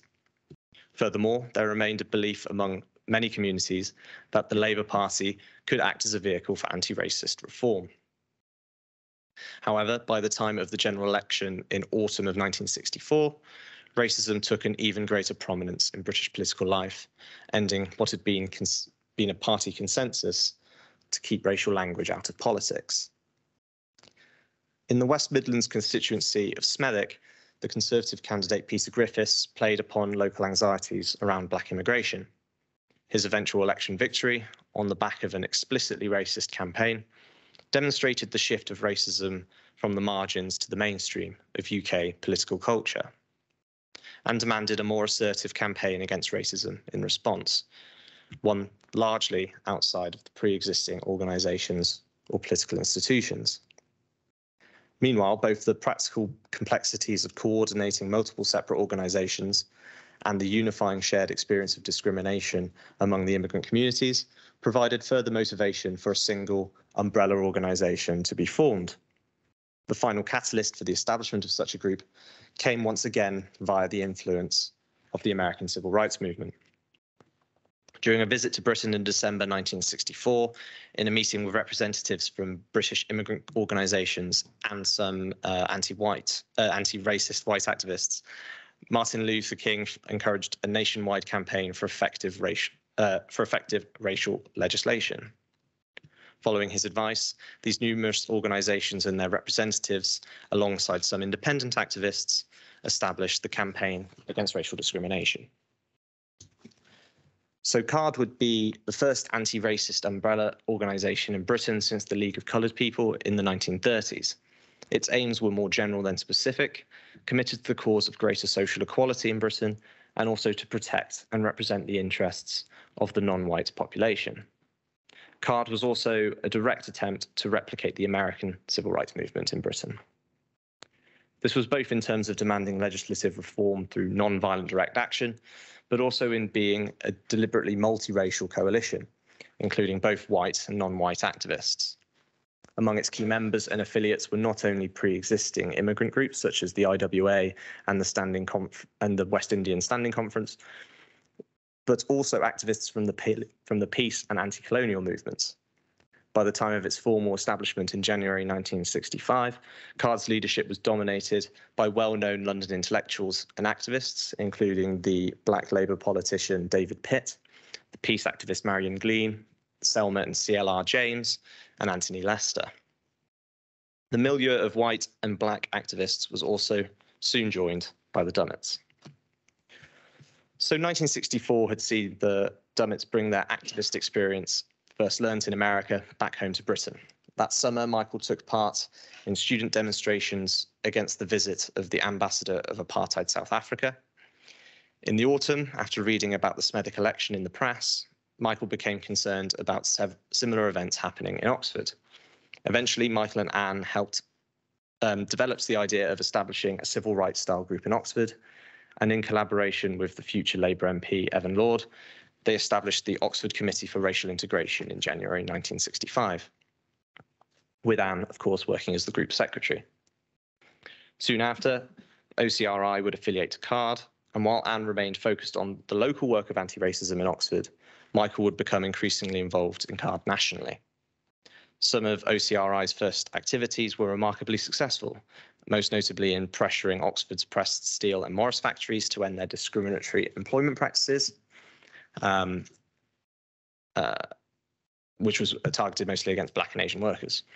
CARD too was able to enjoy a brief period of real influence over the Labour government, preventing any further moves towards immigration control from 1965 to 68, and playing a key role in the second and more expansive Race Relations Act that was introduced by Roy Jenkins as Home Secretary in 1968. There still remained, however, significant limitations for what this so-called organisation of organisations could achieve. From the beginning, CARD faced numerous divisions that threatened its survival as a multiracial umbrella organisation. These were not only in terms of ethnic or cultural differences, but in terms of ideology and tactics. While some were in favour of legislative reform against discrimination through pressure group lobbying of the government, others were more focused on the formation of a mass organisation of people of colour. For the large part, these differences were cast as a division between moderates and radicals, typified either by a commitment to the established institutions of the state, of Parliament and the Labour Party, or to wider extra-parliamentary grassroots activism associated with the Marxist left. It therefore quickly became apparent that a common experience of or hostility towards racism was not enough to keep the organisation unified and effective. The result of these differences meant that CARD effectively came to a standstill over tactics. Such strategic paralysis was only made worse by failures in the Labour government's own commitment to combating racism. So while Harold Wilson had condemned what he called utterly squalid Smethwick election and called for Peter Griffiths to be treated as a parliamentary leper, the Labour government was still quick to recognise growing popular desire for immigration control. In 1965, the Labour government published a white paper committed to restricting immigration through reducing the already very small numbers of employment vouchers available to migrants. While the government, at the same time, matched these restrictions with welcome measures such as the 1965 Race Relations Bill, its legislative scope was immediately seen as far too narrow, ignoring crucial areas of discrimination in employment and housing. And the two bodies it established, the Race Relations Board and the National Committee for Commonwealth Immigrants, were similarly criticised for lacking real power or critical independence from the government. The failure of the Labour government to tackle racism after 1964 and its role in making immigration even more restricted after 1968 seriously damaged its reputation amongst anti-racists. Meanwhile, the decision of CARD members David Pitt and Hamza Alavi to join the NCCI in 1966 only deepened CARD's pre-existing divisions. So while the Dummetts were by no means Marxists, they were still committed to a far more radical form of direct action than mere peaceful lobbying. In May 1967, Michael and Anne were arrested after refusing to break up a picket outside Annette's hairdressing salon in Cowley after it refused to serve non-white customers. A week later, Michael and Anne and 4 others would appear in court, charged with, quote, handing out insulting literature likely to cause a breach of the peace. After just 20 minutes of consideration, the charges were dismissed by the Oxford magistrates, and the 6 protesters would receive a personal apology from the then Home Secretary, Roy Jenkins. The fact that Michael would later be told by David Pitt that the NCCI disapproved of the protest demonstrated the degree to which Michael and Anne and the others who took part were increasingly at odds with others around CARD and the so-called race relations industry. while the Dummetts preferred direct action and others preferred peaceful lobbying. But as put by Michael reflecting years later, quote, they never explained what they thought you should do when peaceful persuasion failed. Now, if the history of Britain's civil rights movement has been poorly documented until relatively recently, the same is even more true of Britain's Black Power movement. Its origins were rooted in massive levels of disillusionment, both with the state's attempts at combating racism and the established anti-racist organizations that had been defined by a respectful assimilationist pressure group strategy. In combating these past failures and disappointments, once again, activists looked across the Atlantic for inspiration. Already Malcolm X's 1965 visit to Britain had proven influential to many, inspiring the activist Michael de Freitas to change his name to Michael X and form the first Black Power organization in Britain. However, it was not until 1967 and the visit of Black Power activist Stokely Carmichael to the Dialectics of Liberation conference in London that a fully formed indigenous Black Power movement began in Britain, chiefly under the leaderships of Michael X and CLR James. Adopting the symbols, chants, and demands of the US Black Power movement, the British iteration adopted an empowering assertion of Black pride and cultural consciousness distinct from past movements. Furthermore, while an umbrella organisation for all immigrant communities had been attempted, Black Power sought to take this further, adopting the concept of being politically black as a catch-all label for all who suffered the racial injustice and discrimination at the hands of white society. For Card, the rise of Black radicalism threatened the incumbent leadership. The resignation of important activists and the withdrawal of the West Indian Standing Conference saw the leadership increasingly dominated by white activists, which only further undermined its legitimacy. With the growing desire for Black leadership in anti-racist organizations, the 1967 convention of Card saw the incumbent leadership voted out and a radical takeover of the entire organization. Writing years later, Michael would express his disapproval of the radical takeover of Card, which, as he saw, was run by unrepresentative, quote, Maoists, Trotskyites, and Black Power groups. He accused of inciting hysteria that divided Asians, whites, and West Indians, and effectively killed it as a functioning organization. Yet if Michael had little time for the militants within the committee politics of Card, it would be inaccurate to describe his own position as moderate. He was perfectly willing to engage in direct action. As we'd seen with the case with Annette's hairdressers, another story which comes to mind is that in October the same year as the Annette incident, Michael would take part in interrupting, as Daniel demonstrated earlier with that photo, which is an excellent photo, a meeting of the Right Wing Society for Individual Freedom. Michael stood up in the middle of a meeting to challenge the Conservative MP Ronald Bell, who was giving a speech criticising the Race Relations Act and praising Enoch Powell. When Michael was not allowed to speak, the meeting descended into chaos, and following protests from hundreds of student radicals, the platform was swarmed, and Michael was elected as the alternative chair of the meeting. So during renditions of the Internationale, Michael was there, and luckily on this occasion avoided arrest. But this incident, I think, is really illustrative one of the importance of direct action and radicalism to Michael and Anne's politics, which bears increasing resonance when we think about the emergence of Black radicalism in the later part of the 1960s.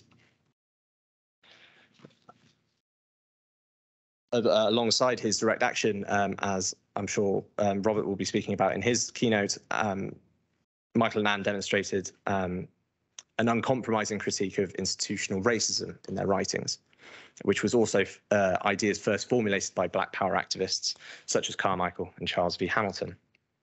And crucially, both Ian and Anne had come to heavily criticize the paternalistic dominance of white liberals within the organizations like CARD and shared the Black Power movement's demand for autonomous Black leadership. So by 1968, with the decline of CARD and the end of the so-called liberal hour of anti-racist legislation, with Jim Callaghan's appointment as Home Secretary and the introduction of the even more restrictive 1968 Commonwealth Immigration Act, Michael had come to believe that an American-style civil rights movement was no longer possible in Britain, and that instead what was needed was a strong organisation of people of colour with their own leaders and organisation, supported by white allies in an auxiliary-style role. Overarching this new outlook was the clear influence of the Black Power movement, most notably in the belief that the role of white people in the anti-racist movement could only be in a limited and supportive role. And fundamentally, it's the belief in Black autonomy and self-organisation. For the Dummett's, Card's failure convinced them that an organisation with a narrower scope could avoid the ideological and cultural differences that had previously been so damaging. For Michael and Anne, it was apparent that the most salient issue from which such an organisation could be based was immigration. In collaboration with a former colleague at Card, Vishnu Sharma and Mary Dines, the Dummetts helped establish the Joint Council for the Welfare of Immigrants. Through his work at Card, Michael had already set up a network, a formal network of informants at Heathrow Airport, and who he would then call on if any immigrants were being refused entry with no one to speak on their behalf at Heathrow Airport. Alongside these trips to Heathrow, Michael and Anne and Gus John, who is here today and has obviously spoken earlier, would also visit nearby detention centres, and they would gather information on new arrivals denied entry before driving to Birmingham, Blackburn or Bradford to find their relatives and help prevent their deportation. Unsurprisingly, and as we have heard previously, this was described as the most exhausting period of Michael's life. The JCWI was therefore a more formalised continuation of his early work, focusing its energies on protecting and upholding the rights of migrants and refugees coming to Britain, and establishing an office at Heathrow Airport to do just that. While more limited in its scope than Card, it was still able to boast a wide-ranging network of support. Within months of its foundation in September 1967, it had 115 affiliated organisations and enough money for full-time staff. Unlike Card, the JCWI was determined to remain independent of the government, and such an attitude chimed with Michael and Anne's growing radical critique of immigration policy across all of post-war British governments. Michael was uncompromising in his belief that both immigration control and the political discourse around immigration was defined by racist hostility to non-white immigrants. For Michael, immigration control was, quote, the most serious manifestation of British racism.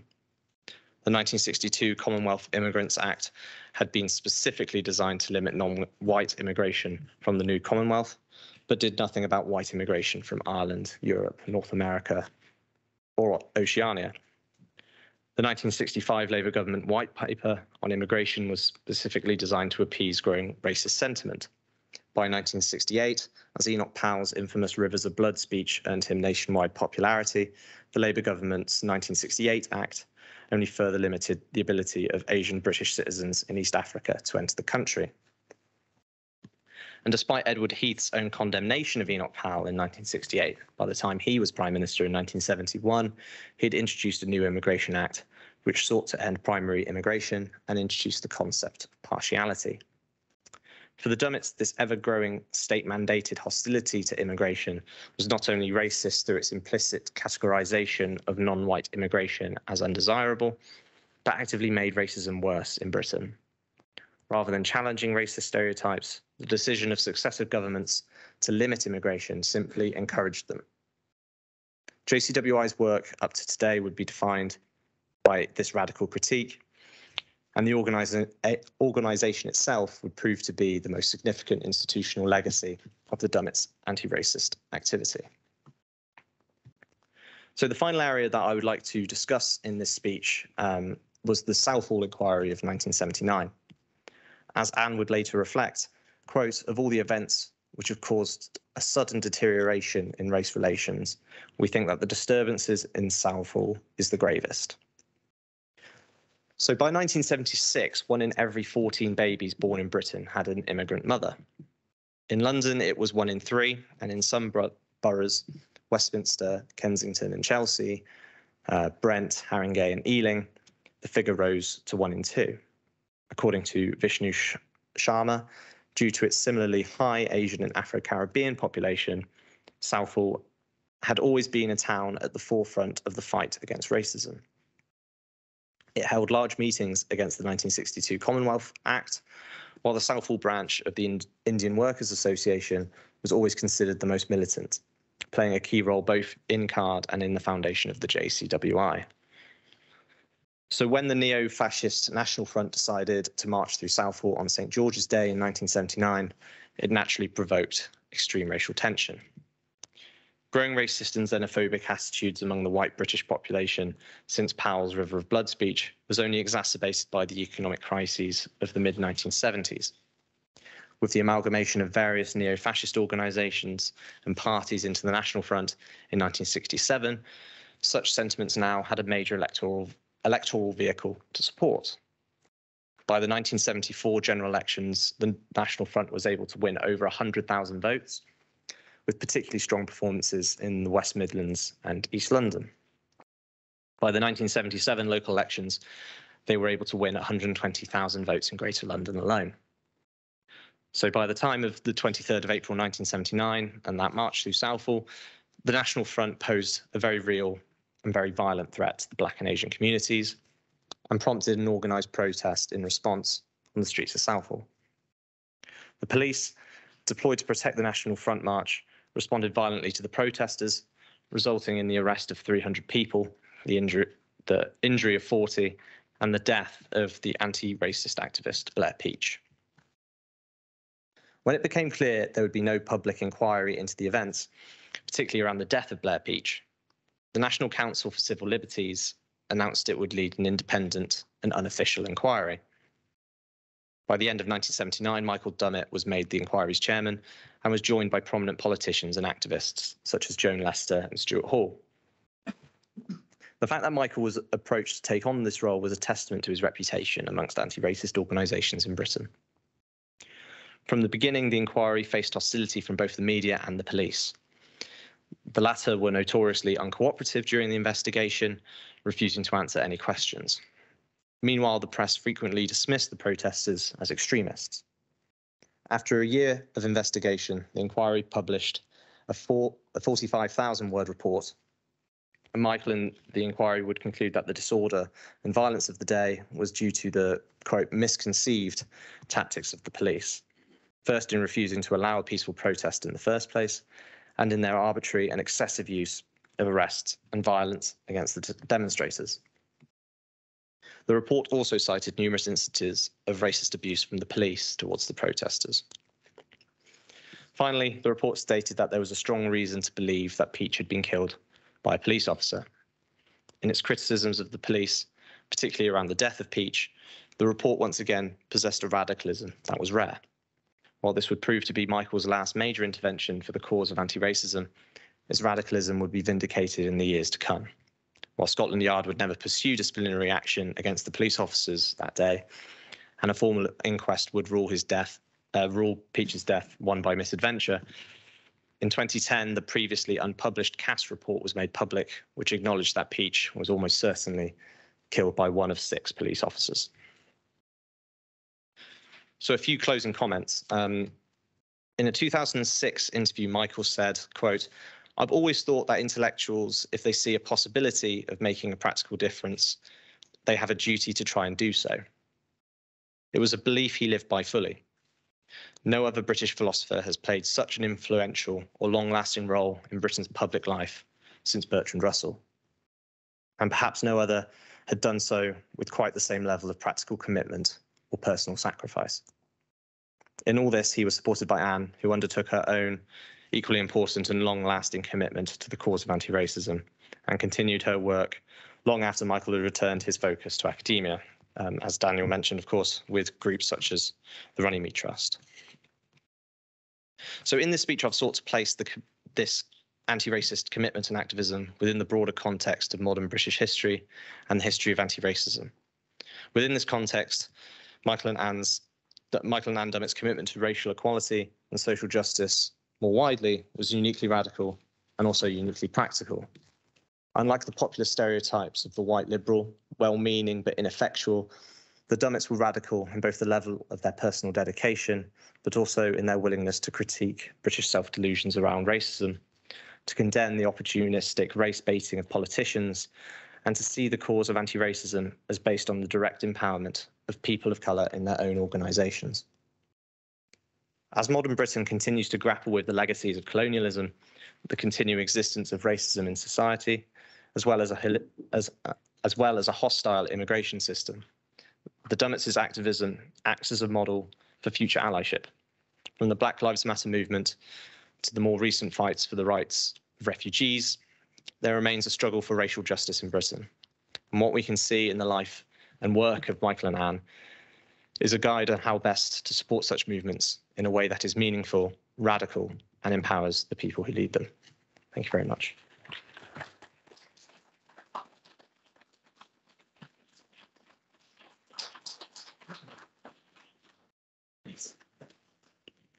Thank you so much, Alfie.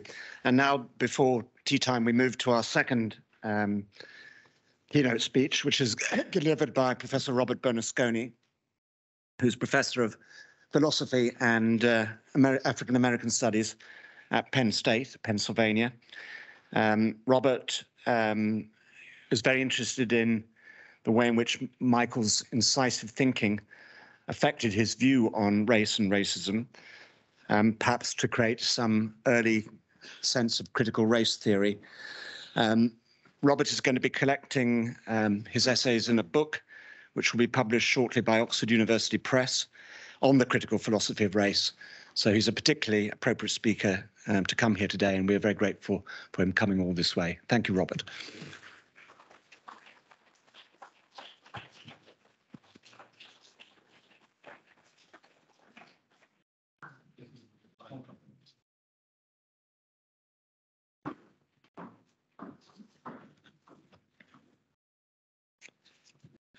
I want to thank Miles Young for hosting this conference twice. I have a confession to make that even though we knew it had been cancelled last year, Kimberly Harris, that you'll be hearing from later, and we still decided to come for this non-event. And I really want to thank Joe and Rowena, Professor Timothy Williamson, and of course Hassan, for hosting us so well on that occasion that we decided to come back even though we had to talk this time, which I regret, and you may also regret in time. I want to put not just Michael Dummett, but also to some extent Anne Dummett in the context of what we call critical philosophy of race. I don't know how well known that phrase is in this country. It was only introduced less than 15 years ago, but in the United States, you can now get a job in philosophy with the area of specialization, critical philosophy of race.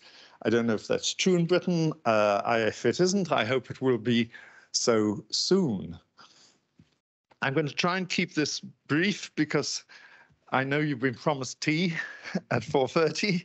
I'll do my best to get you there.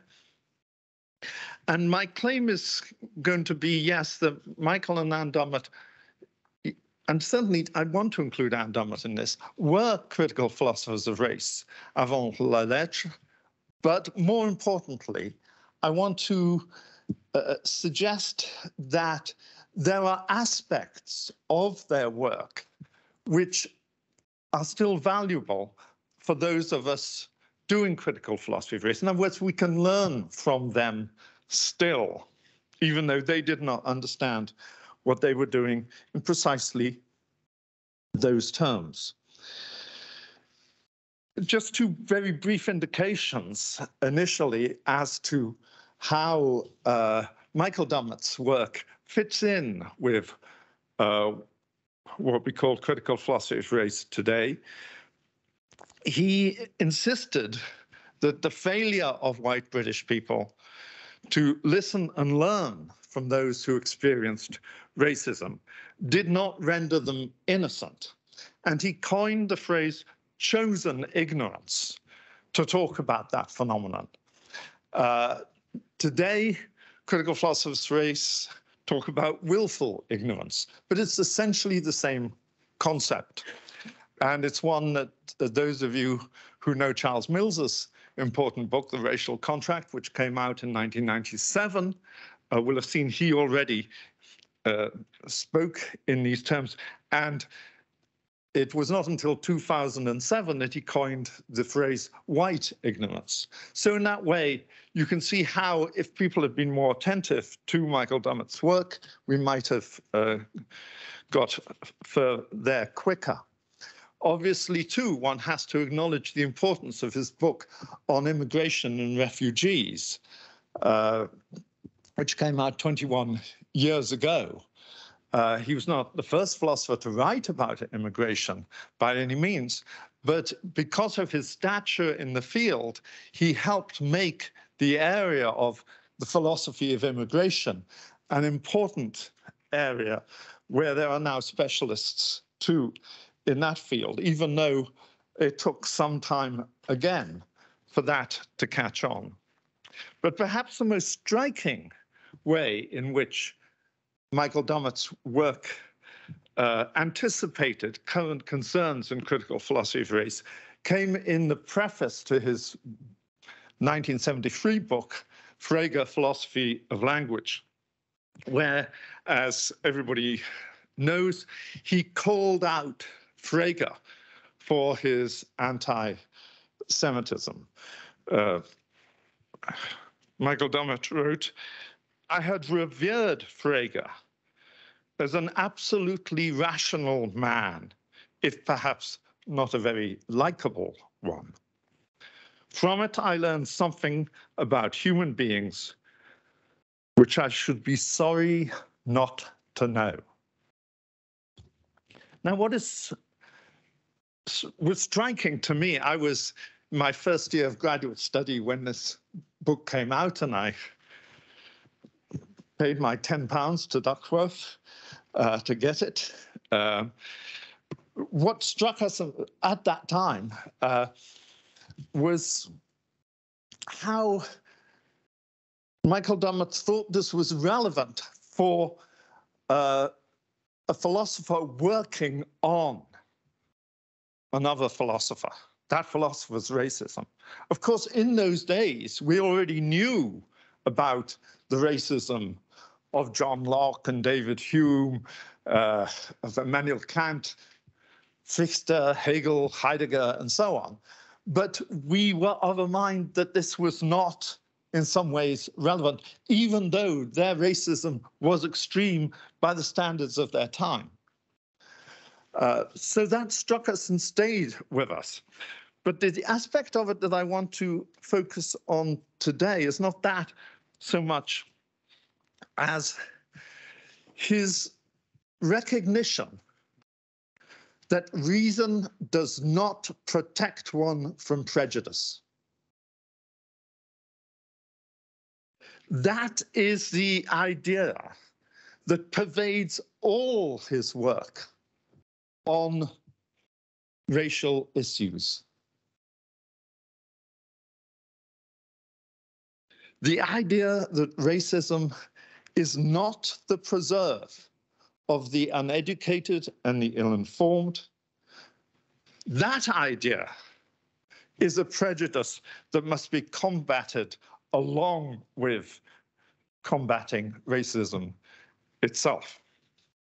And so obviously there are reasons, there are arguments in Michael Dummett's work on race, certainly, but he did not believe, and he was very specific about this, he did not think that reason would be able to cure people of prejudice. He did not prioritize the rational persuasion in his work, nor did he challenge the biological idea of race. Both he and Anne Dummett were quite clear that that was not relevant to most of the racists, any more than it is today. It's not the biological idea of race which is sustaining racism or was sustaining racism at that time. And he recognized that. And he recognized that devoting too much attention to that, as UNESCO has done since 1950,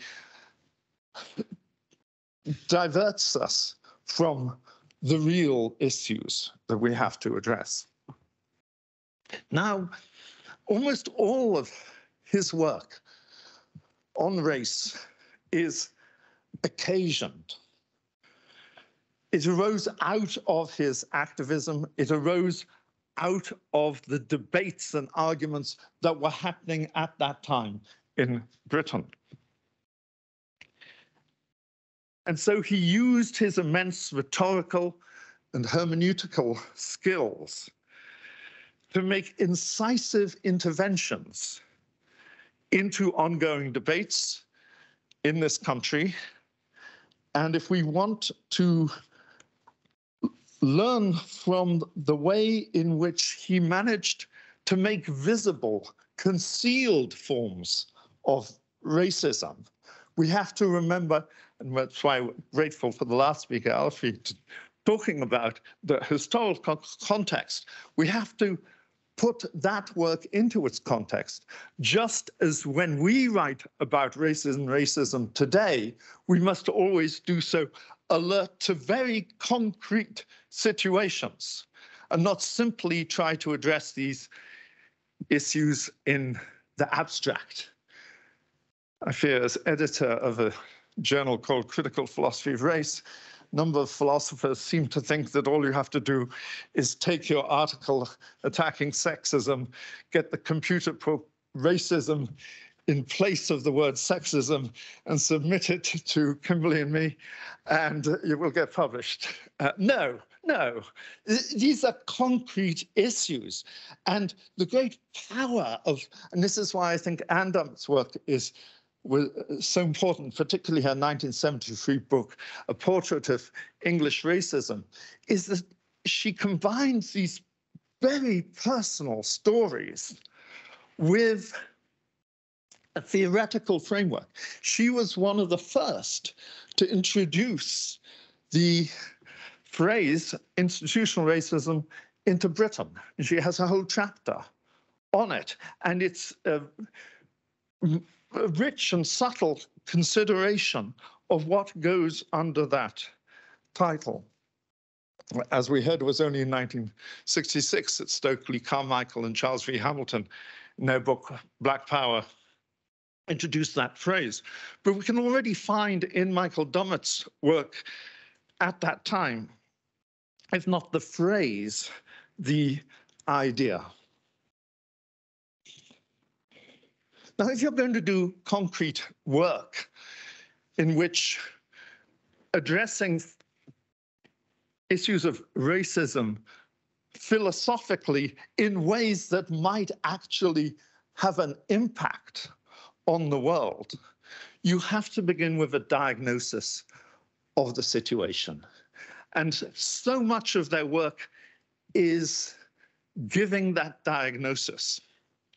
Let me reference the summary that Michael Dummett gives in the preface to his book on Frege, that he thought it was important to summarize how he saw British society at that time in introducing 700 pages on Frege. And I can't say that I read them all. Just maybe I would be a better philosopher today if I had, but it's too late. First of all, he wanted to say, I mean, he did say that in 1964, it was still possible that Britain would not have turned into a permanently, irretrievably racist society. But then in 1968, it had. And that this was the most important thing that had happened in Britain since the Second World War. He blamed the politicians, both Labour and Conservative, for their lack of leadership. If we might add to that, I'm surprised that he didn't, there was a lack of leadership also from the churches and from the educational establishments that contributed to this change. And then finally, he said, this transformation would be the cause of great suffering for all our children, both black and white. Now, the next sentence, those 4 points were all in one sentence. Typical Dummettian sentence. It has to be a little bit unpacked. But the next sentence was the claim that in 50 years' time, remember he wrote this in 1973, so we're talking about next year.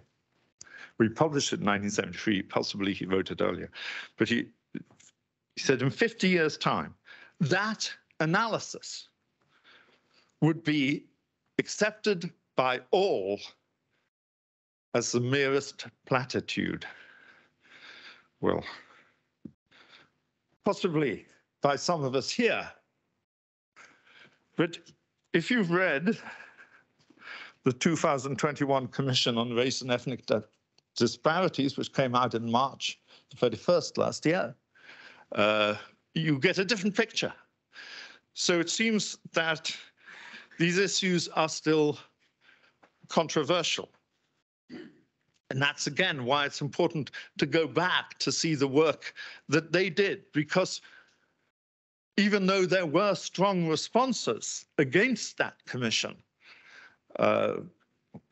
by some of the experts that we even quoted in the commission's report, and even though the United Nations Working Group of Experts of People of African Descent issued a strong statement against it, nevertheless, it's clear that in some circles, their idea that,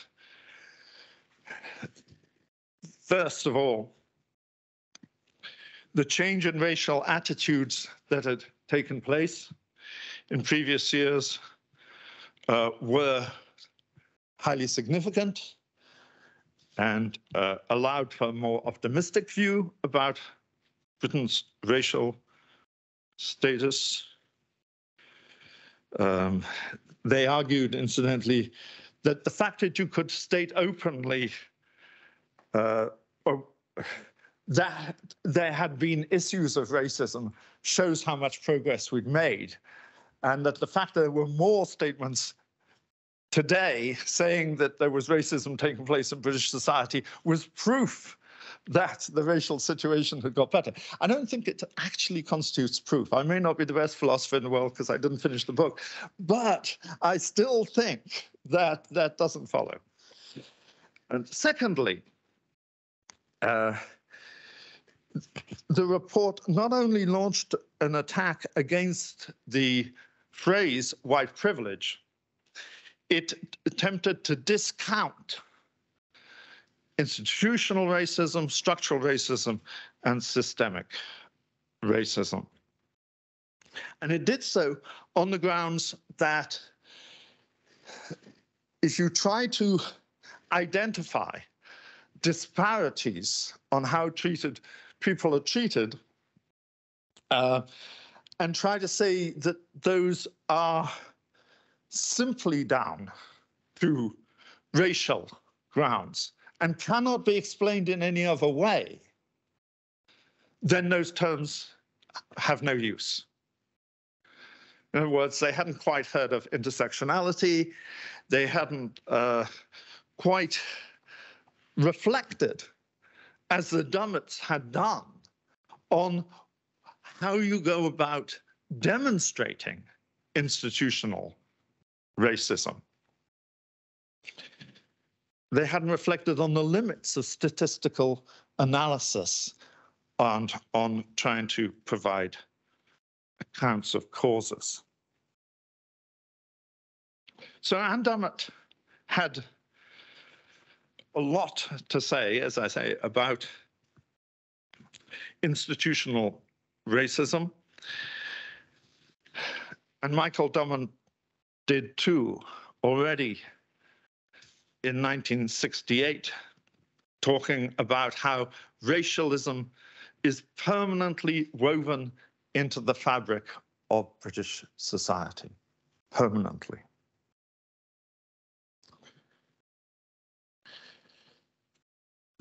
They never departed from that diagnosis.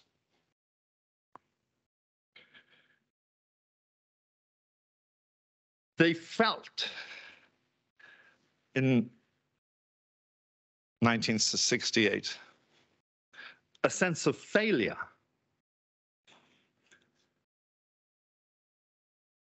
and a foreboding about the future of British society. But of course, that doesn't mean that you can't ameliorate in individual cases. You can't still contribute. But if you're going to make these kinds of interventions at a personal and institutional level, it must come from a recognition of the precise problem that we're dealing with. And that is why these terms of institutional racism, structural racism, and systemic racism that we talk about in critical philosophy of race is so important.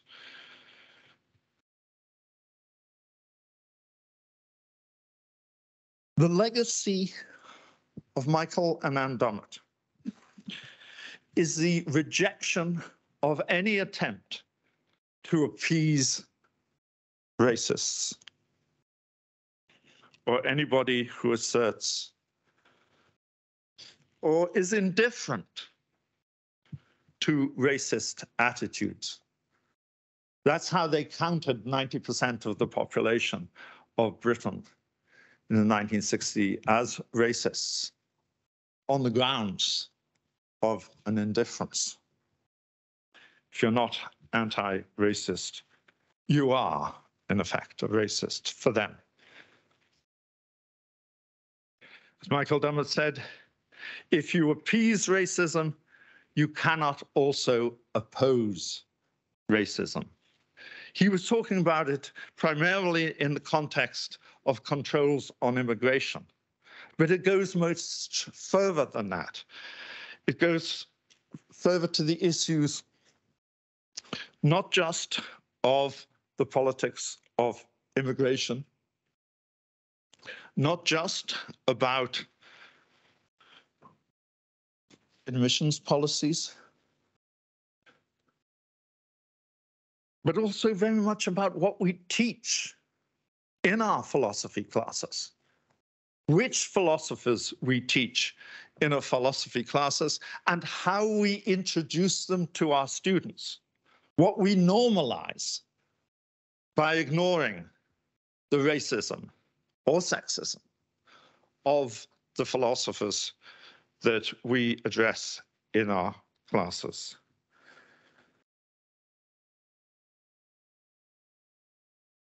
So we have to look at our institutions and our educational practices and how the past legacy of racism is secreted into those systems, as they kept insisting, even if you could address the racial attitudes of people. And Michael Dummett, in his book on immigration and refugees, states very clearly that he thinks that racism is a surface phenomenon. I'm not so sure about that, but he is very insistent on that. And he says, if you can rule out people from saying racist things, then that will indeed change the atmosphere. But nevertheless, the legacy of that racism remains in the institutions. That's what has to be addressed. That's what they help us to recognize. And it's not by reason alone that we will do so. Thank you very much.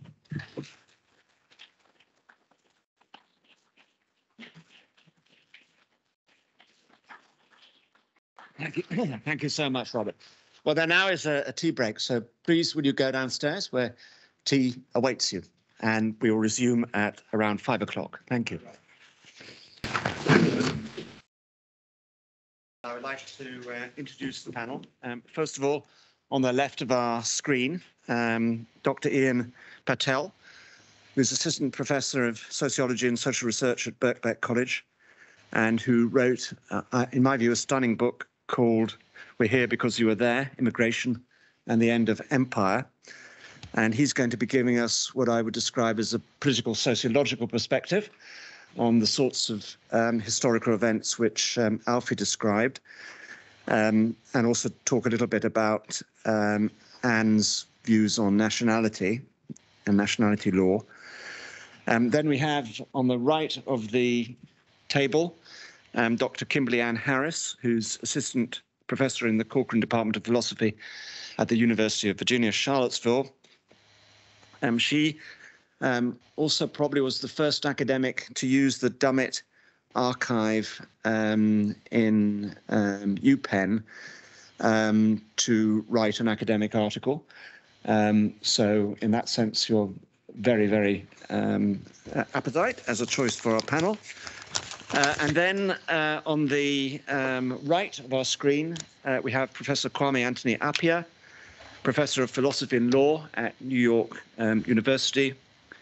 Professor Appiah has a highly distinguished reputation, not just as a philosopher, a teacher, as an exemplar of the humanities, but also as an author and as a broadcaster. And we're very honored that you are spending some time with us, Professor Appiah.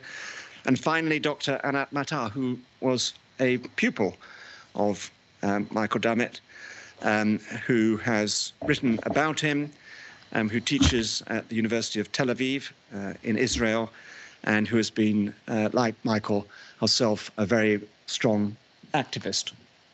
So thank you, panel members.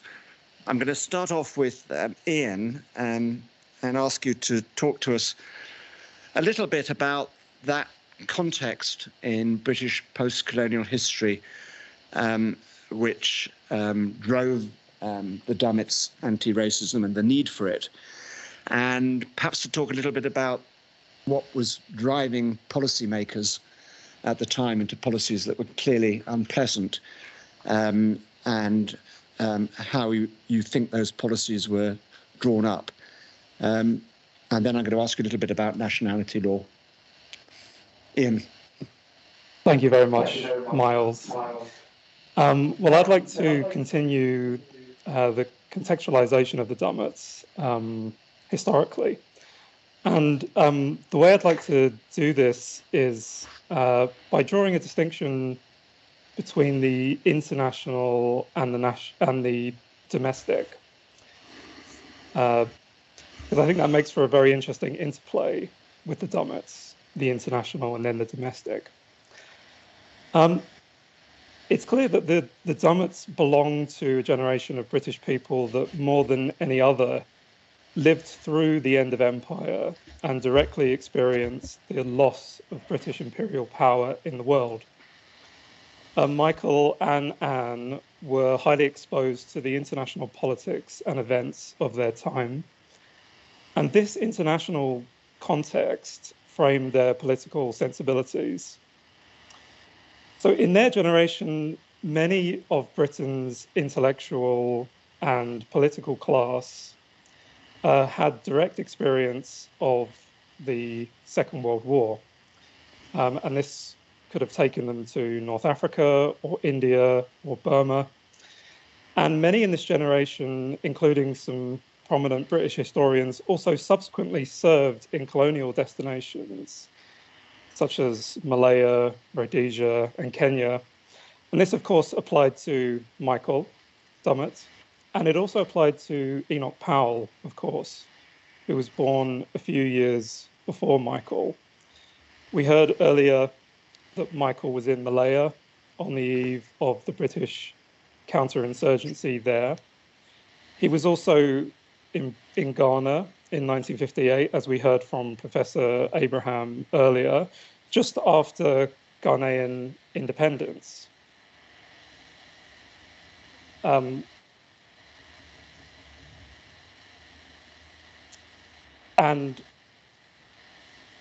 just bear with me one moment.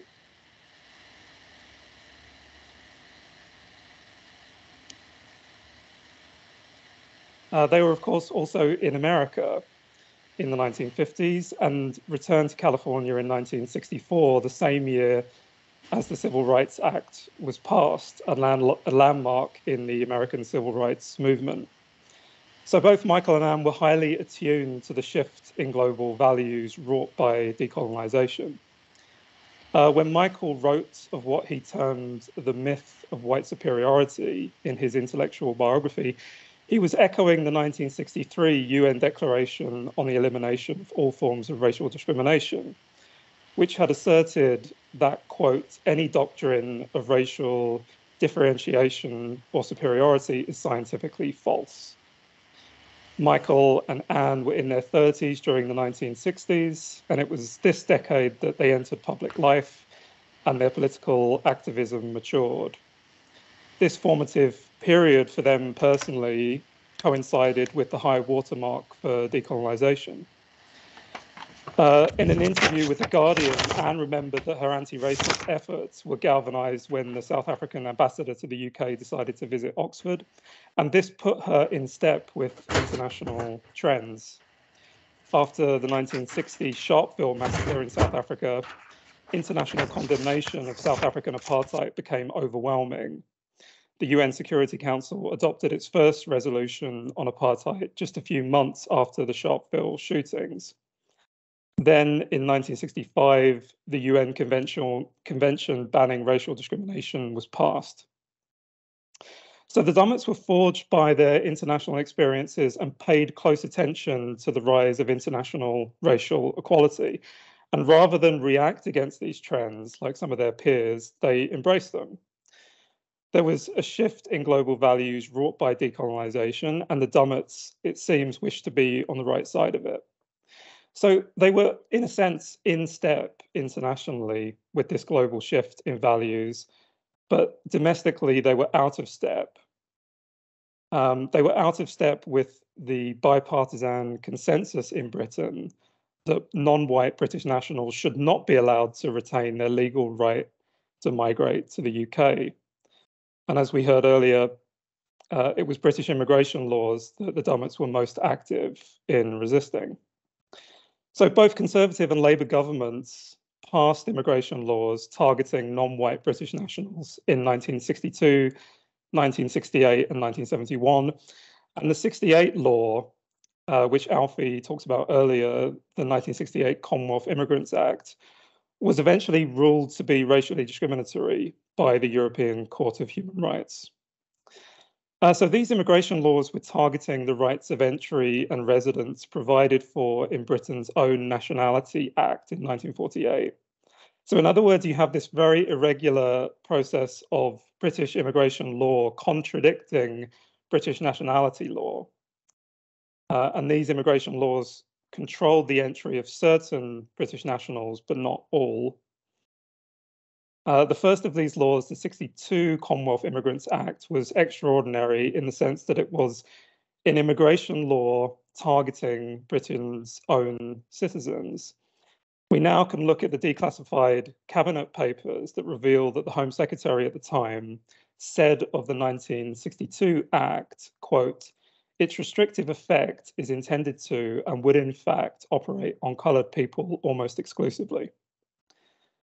The 62 law gave wide discretionary powers to British immigration officers who were in situ in ports of entry, including airports. And it was this discretionary framework that the Dummetts interceded on their many trips to Heathrow Airport.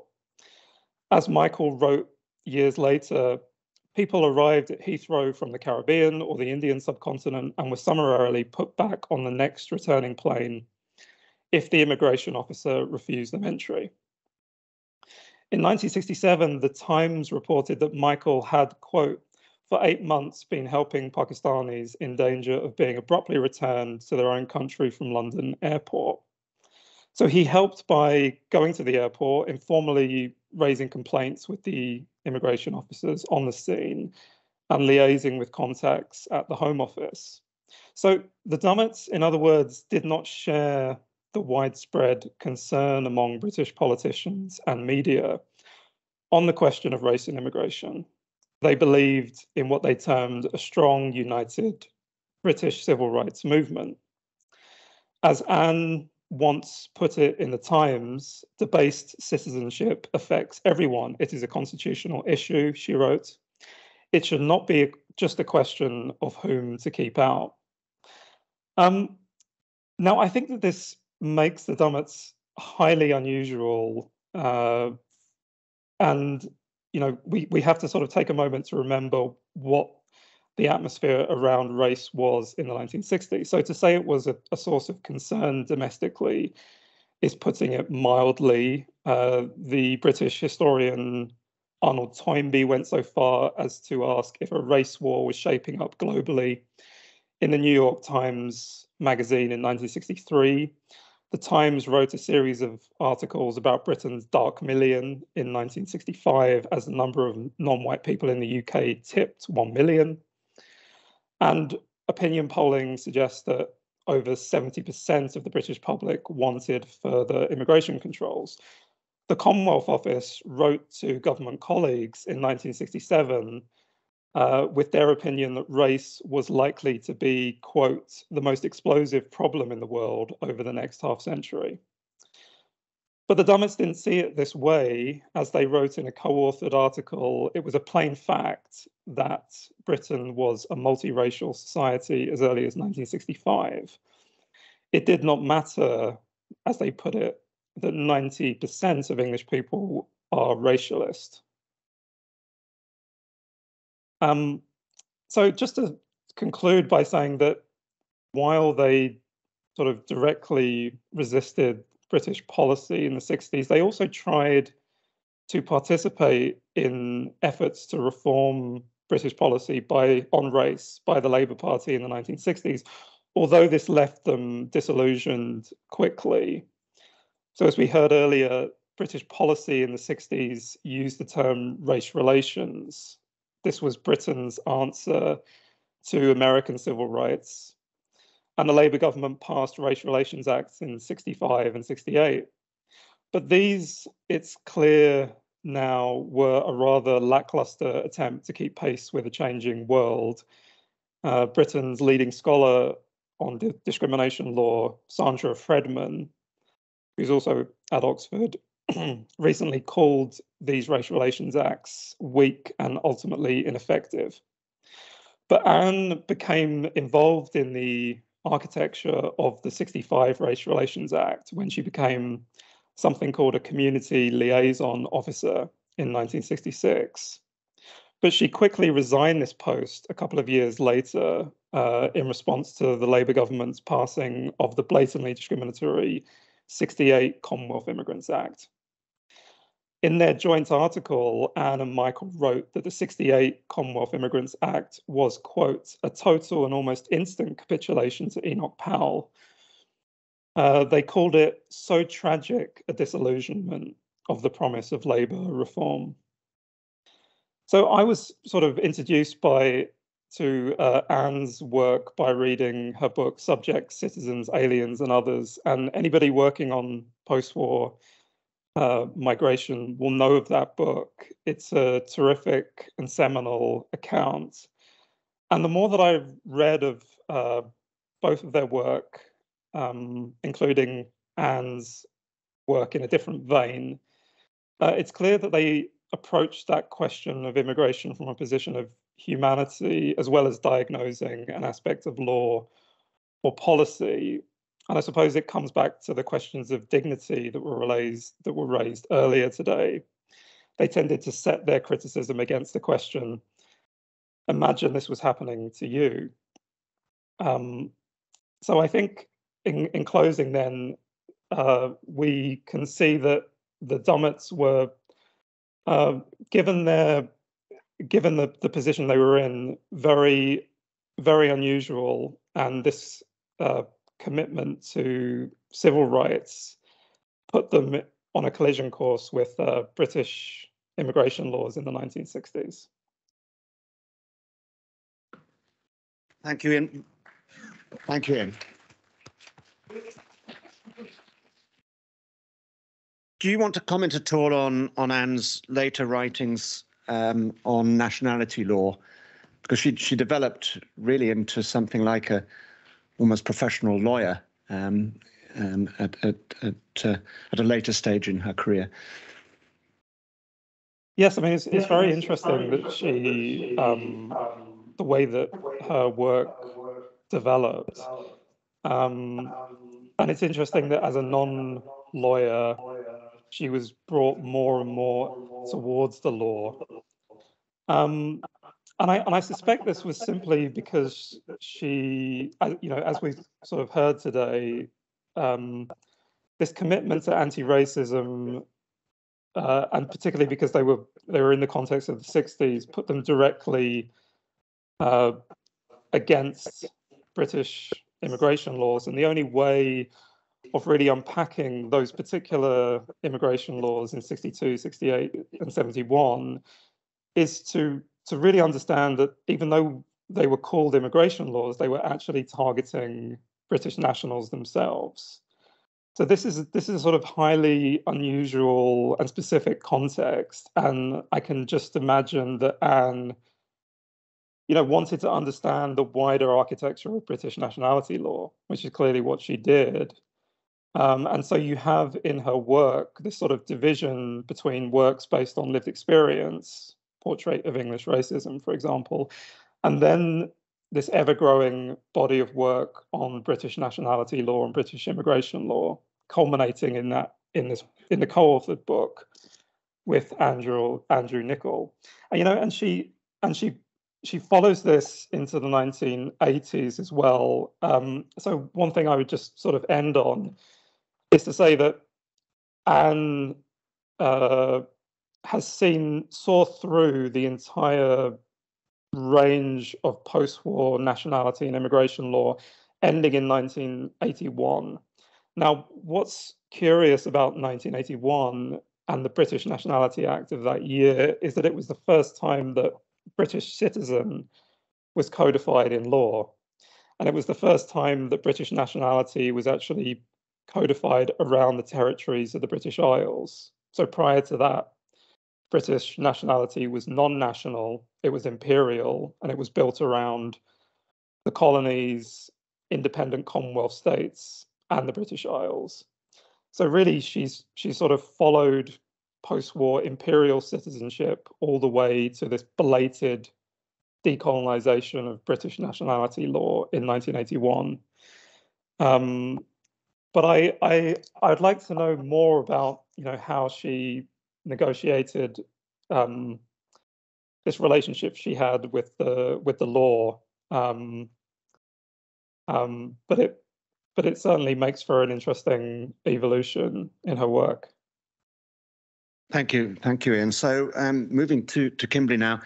So the article that you wrote based on the UPenn archive, which was quite full of Anne Dummett pieces, was on Anne, and it was called Anne Dummett's Contribution to Understanding Immigration and Racism. Going to the US now, what's your perspective on the Dummets and their role in these issues? Yeah, so I want to sort of synthesize actually a lot of the conversation that's already been had, but I want to focus on three things. I want to focus on Anne a bit more, and that's sort of the center of the article I wrote in the bibliography that I created. And then secondly, I want to think about my field of study, philosophy, where we are at the contemporary moment, and how we think about our figures. And then I want to end by sort of a discovery that I made in the context of going to the archive and looking at the things at the time that philosophers had said about immigration. And so I'm going to at least fit Anne into the discussion between Professor Appia and Michael on immigration. So I guess the sort of big polemical thing I want to say is that we're trained as philosophers to implicitly and explicitly to think about our history, the history of philosophy in a very particular way. And I believe, and I would argue actually, that it's a masculinist view. We love figures. We love to talk about figures in a certain way. But it's not just the love of figures. We love to make heroes of them. We love to make heroes of men. And so turning to Anne, I think it's a very interesting kind of a way to sort of break up that tendency that we have. So given that sort of problem that I'm thinking about, and considering Michael's work and the ideas that have been presented to us during the course of this symposium, I think we have the opportunity to think outside of the masculinist paradigm with Anne's work. So, and I think Alfie's talk earlier did this quite beautifully, actually, and that is to think about the context, the time, the period, and of course, the influence on a figure. And this might sound uncontroversial to all of us sitting in the room, but it's such a tendency that it's nearly difficult to pry my colleagues and peers away from this idea that we need to think about figures in this way. And so the choice of the symposium to put Michael and Anne together is radical in that way. And so I would say that it's incomplete to think about Michael's work on racism and immigration without reference to Anne, but I think we might distort his contribution in those topics if we don't look to the things that Anne said and the things that Anne did.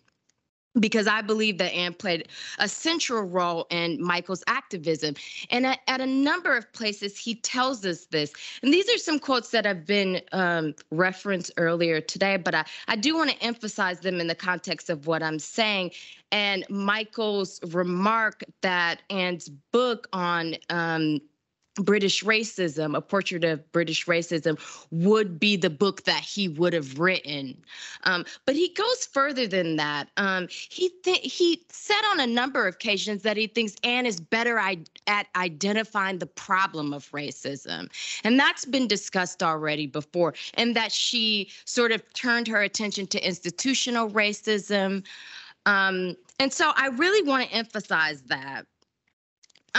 There's no doubt in my mind that part of, I guess, the reluctance that I hear coming up probably unintentionally by some people about how to sort of fit Anne and Michael together is what I perceive to be this continuing sort of dichotomy between doing theory, doing philosophy, and practice, or doing activism, meaning we're still trying to grapple with how doing activism, being active, is philosophical. Again, that might not sound controversial to us, but it's still a tendency. And I think it has a lot to do with the way we're trained as philosophers to think about what it is that we do. But, and Michael actually talks about this in the introduction to the Frege book, which is about the proper object of philosophy. Topics like racism and immigration, I'm sure to no one's surprise here, are not still today considered to be philosophical.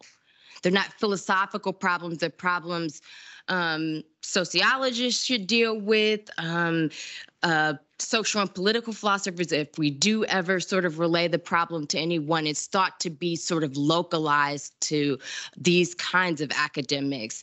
And it's already clear to me with the way he talks about Frege, as Robert pointed out, but also his focus, right, on talking about the proper object of philosophy. I think this also says something about the way he took the proper object of the philosopher, what the philosopher should be inquiring about, right, how we should approach questions.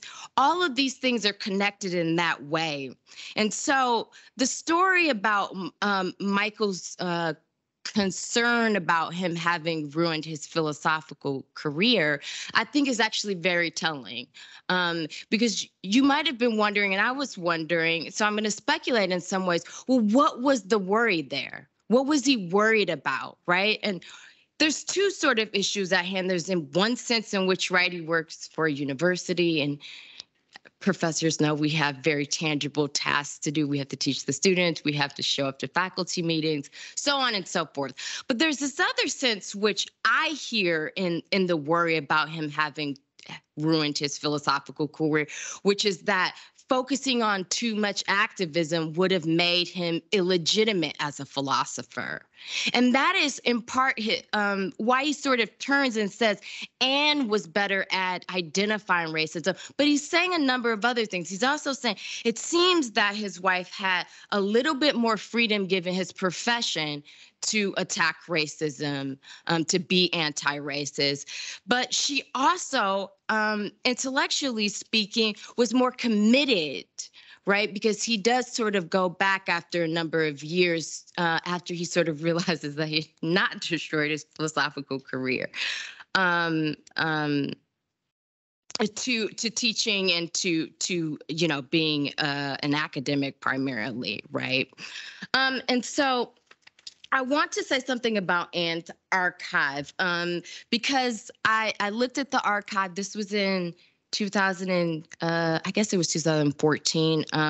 The Penn State Libraries acquired the papers in 2013, and admittedly, when I started this project at that time, I was a graduate student, so it was a long time ago. It feels like ages ago now.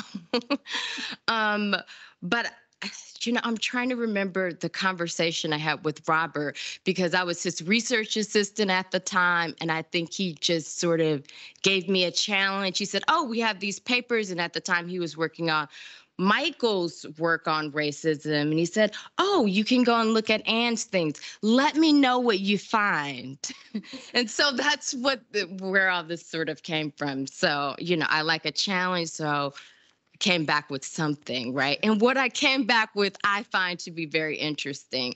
So now I'm going to turn to the last point about what I wanted to say about where Anne fits in with this conversation between Professor Appia and Michael.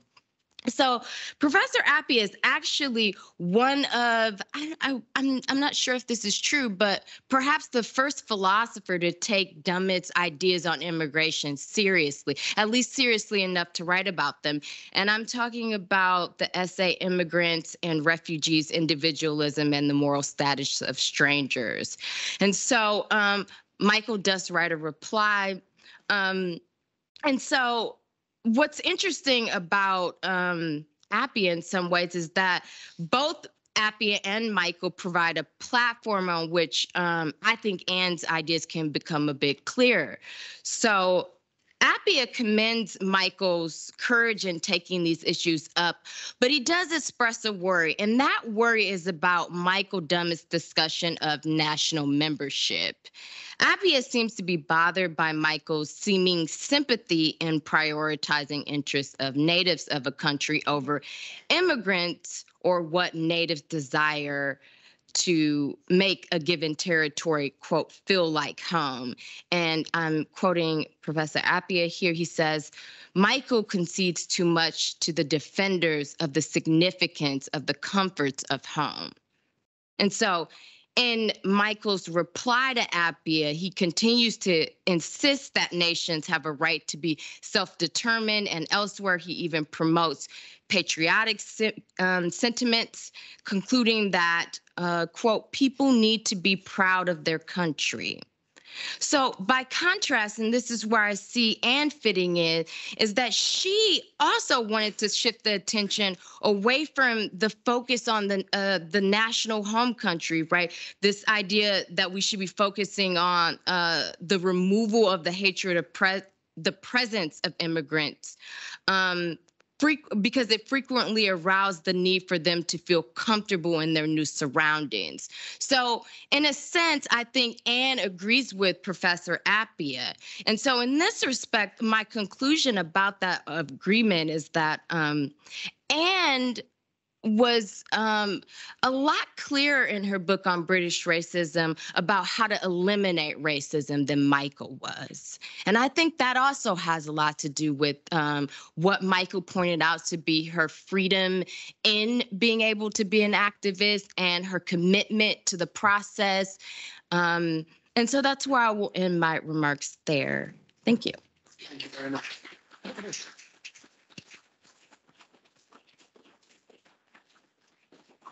Since you've directly brought in Kwame, I'm going to move right to him. So, Professor Appia, do you still believe that Michael conceded too much on the right to feel at home? We're talking here, I guess, about the moralities of immigration and what you, I think, some might call the moral status of strangers. Would you like to comment on what Kimberly has said?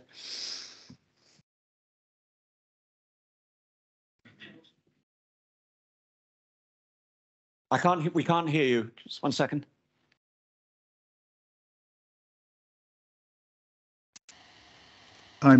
Is that better? Yeah, perfect. Good. I guess I think that I agree with him, with Dummett, that in thinking about questions of migration, citizens' interests have a place. But I suppose what I feel is that in allowing that, one isn't conceding very much because the duties we have to strangers at the border are duties, and they don't trump and they trump our concern for what I call the comforts of home. I think also the comforts of home argument, the argument that the arrival of migrants makes locals uncomfortable and that they're entitled not to be uncomfortable that way. I think that argument is generally speaking overplayed. That is the actual threat posed to the sense of one's being a settled citizen of a place by migrants. The actual threat they pose is a threat only if you're racist. If you're not racist, then while the arrival of other people from other places makes a difference, it usually doesn't make a difference that you need to worry about. And I suppose Dummett was aiming to take seriously what he thought was the morally permissible part of the resistance to immigration, and I think he's right that is the morally permissible part. But I think in the actual world, the sense of discomfort produced by migration is actually not a cause of racism, but it's caused by racism, and that in the absence of racism, it would be much less of a problem. So I guess that's what I think. So I don't want to deny that there's a place for arguments about in which existing citizens have some special place. But as I say, I think we have lots of duties to strangers, including, for example, duties to asylees. I don't think we have our duties to asylees are so fundamental that we can't reject them on the basis that it makes us uncomfortable, I think. And by the way, the idea that our duties to our asylees are central goes back in philosophy, at least to Kant. I mean, it's a very fundamental philosophical idea. Just broadening it out a little bit, I'd like to ask you about the relationship between racism as an area of study and philosophy as a discipline. And I remember when we first met, you commented on the fact that in his preface On Immigration and Refugees, Michael had suggested that it was not a philosophical work. And I think people have taken that at face value, but I think you rather disputed that. I think you thought it had elements of a philosophical work. Would you like to expand on that? Well, yes. I mean, I think the thing that let me talk about just quickly about the preface to the Frege book, because in the preface to the Frege book, the issue of racism is Frege's anti-Semitism is raised in a way that suggests that that you either think about Frege's racism or you think about Frege's philosophy, as it were. And that's a reflection of a fact that at the time that book was written, there was very, very little philosophical interest in thinking about racism. I like Robert. I bought the Frege book when it came out, but unlike Robert, I plowed through to the end, and I became a philosopher of language, and I wrote a book about Dummett's philosophy of language. But it never occurred to anybody in the course of my life, and my first job after my degree was as a philosopher in a philosophy department and in the Department of African and African American Studies at Yale. It never occurred to anybody to point out to me that this philosopher about whom I'd written a book was also a distinguished figure in the world of anti-racism. And when I turned to writing about racism in the early 80s as a philosophical topic, there was remarkably little, especially by analytic philosophers, there's remarkably little to read. And so just making racism a philosophical topic has been a project, I think, in philosophy. It's not my project. Many people have been involved, including Robert, but it's been a project of the last 40, 50 years. And I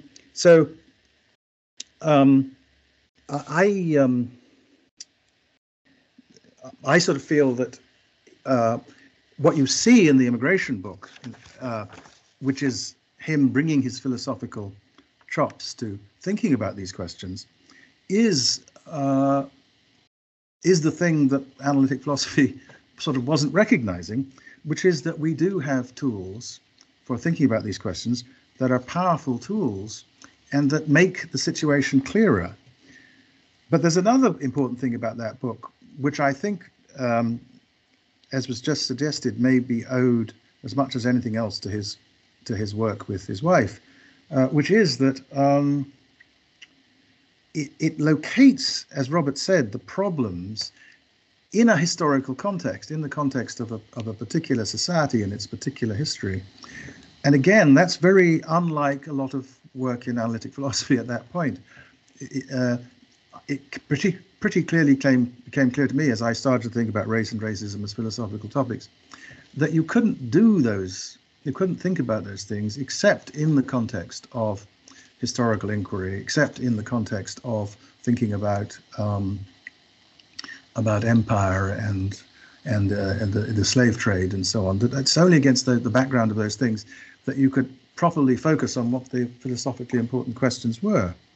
And I think in that way, that work is sort of exemplary because it combines a historical location with the thing that philosophers are also supposed to be good at, which is trying to apply to develop general principles in that case for thinking about justice in immigration.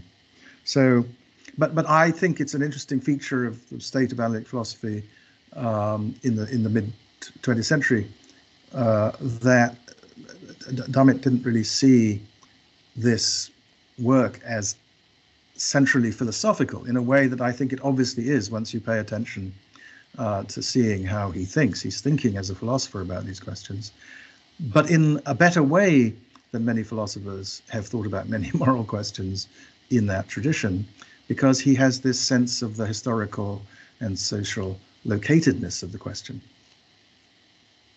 Thank you very much indeed. And I now want to turn to Anat before I open it up for a discussion between the panel. Anat, you wrote in your wonderful article for the book about arriving as a young and shy graduate from Tel Aviv in 1990, and you also read the introduction to the book on Frege, and you took the last one to mention. And you took up something slightly different from some of the other people here. You became curious about Michael's worldview, his dismissal of political parties, whether it be Labour or Conservative, and his disconnection, I suppose, from the classic liberal left. which I think goes to show, as we've learned today, that it's just very difficult to box him, and he is most unusual. But could you talk about that worldview a little bit and how it impacted on you?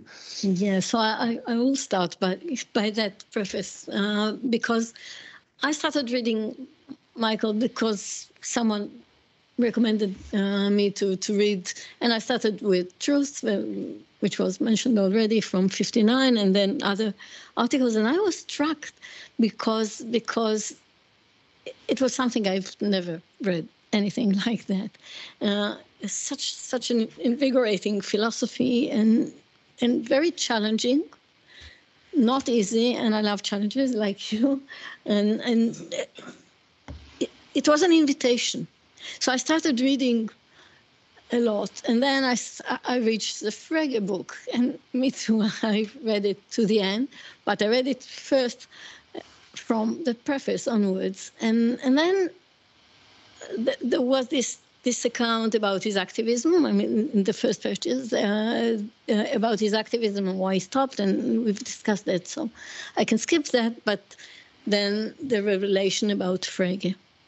And at that moment, I realized that what I want to do, and this is what I did eventually, what I want to do is first study Dummett and write about Dummett, but secondly, read from the peripheral, from the margins to the center, not starting with the philosophy of language and realism and intuitionism and truth, but rather with anything that Michael didn't think of, and I didn't know him personally then, didn't think of as philosophy. So racism was one of those things, but that wonderful booklet that Bob Haldane mentioned earlier about Catholicism and the world order, I have it at home marked. I think each and every word is with small arrows, and I read the philosophy in it. So, and I read the men in it, and I thought the man and the philosopher and the philosophy are combined in the perspectives of each other. So this is why I decided to write about his worldview, and then I wrote him this letter, and I was invited to come here as a shy student, young student. So yes, but what that preface meant to me was not only what I just described, but also that what happened to Michael, and this is what I wrote there, what happened to Michael will not happen to me. And I thought it is essential. I think he was mistaken. He misread something very important when he read Frege and detached him from his anti-Semitism and his racism. He somehow missed a tone there. The thing that, indeed, I agree with Robert, that it was so important for him to learn afterwards. And I knew from the start that this will not happen to me because I'm coming from a radical background myself. I've been an activist, as you said, at that time and since myself, and I love radical ideas in philosophy also. But I think they're all combined.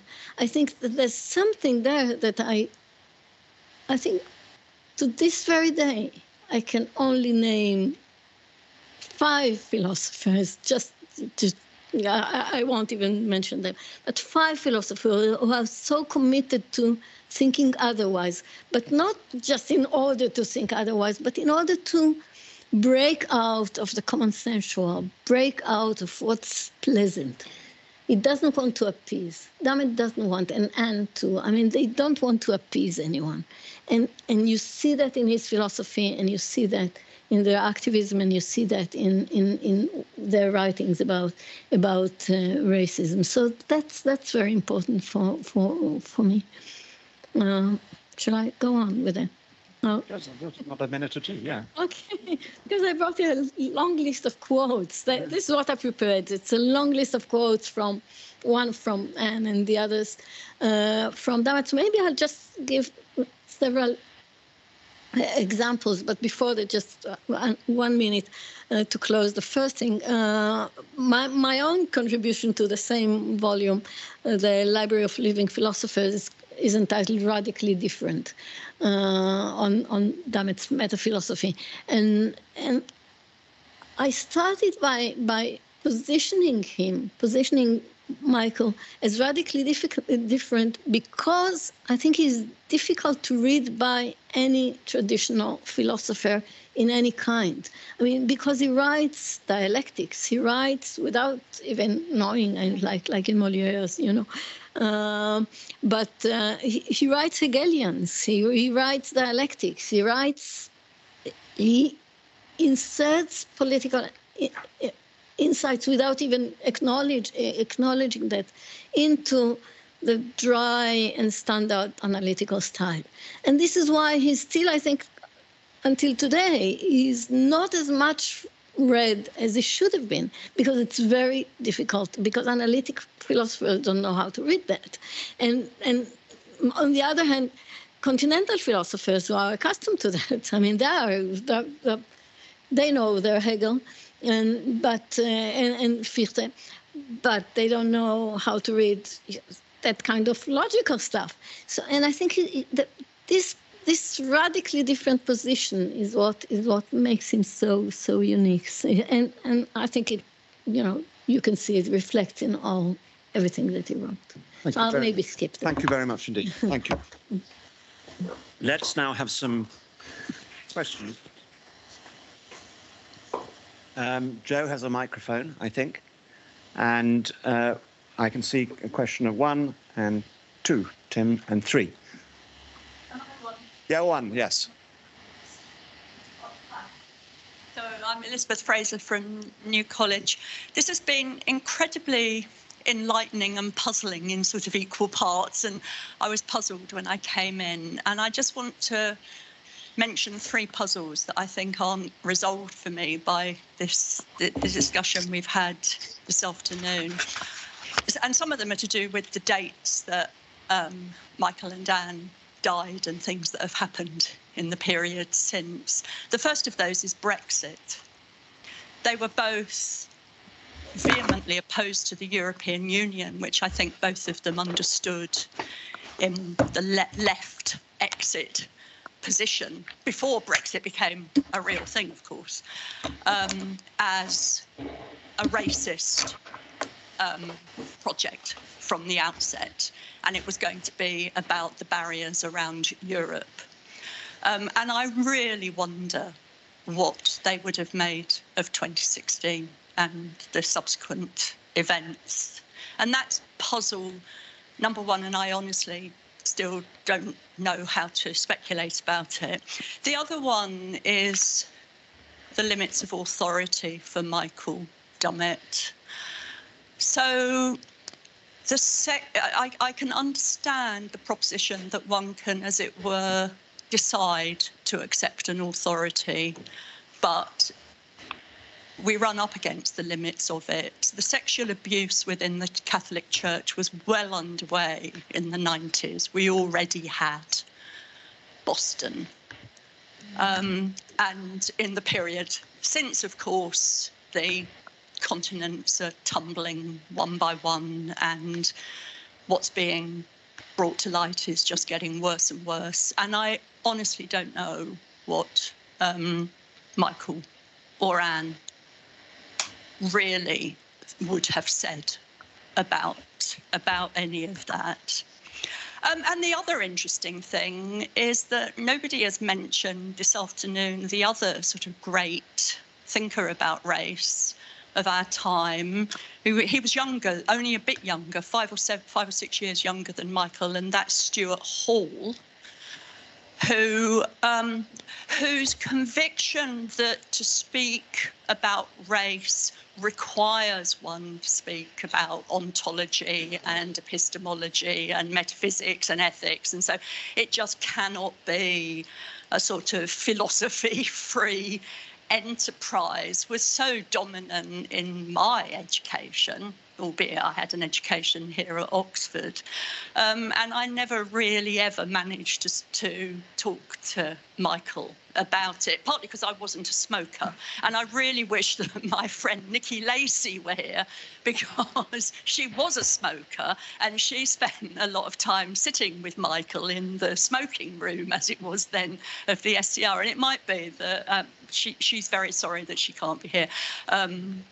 It might be that were she here, she might be able to say something about all three of those matters, that, you know, because of their chats after lunch. But I honestly never understood the rejection of philosophy in relation to race. So there's been a bit of enlightenment this afternoon. Thank you very much. Thank you, Liz. Does anyone? These are three very difficult and intractable puzzles, but I think we have one. Yeah. Yeah, I'd just like to say that Michael and Anne were not anti-European Union at all. Like I said, perhaps it is that yeah. I'd just like to make that point if it's on the record. Yeah, no. They were all for unity. Yeah, I just add they were certainly anti-liberal economics in that part of the project, but I don't think the European project in other ways they were anti.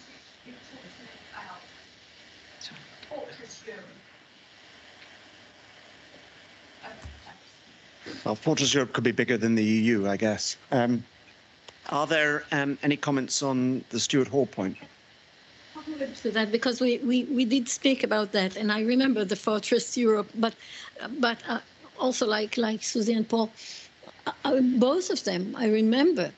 They were so disappointed by the fact that the European mission does not proceed as they wanted. So it's two different things. It's just closing Europe as, you know, as the fortress and militarizing it, and which is part of the problem, NATOing it and militarizing it. So that was something that bothered, I think, both of them, rather than the other thing.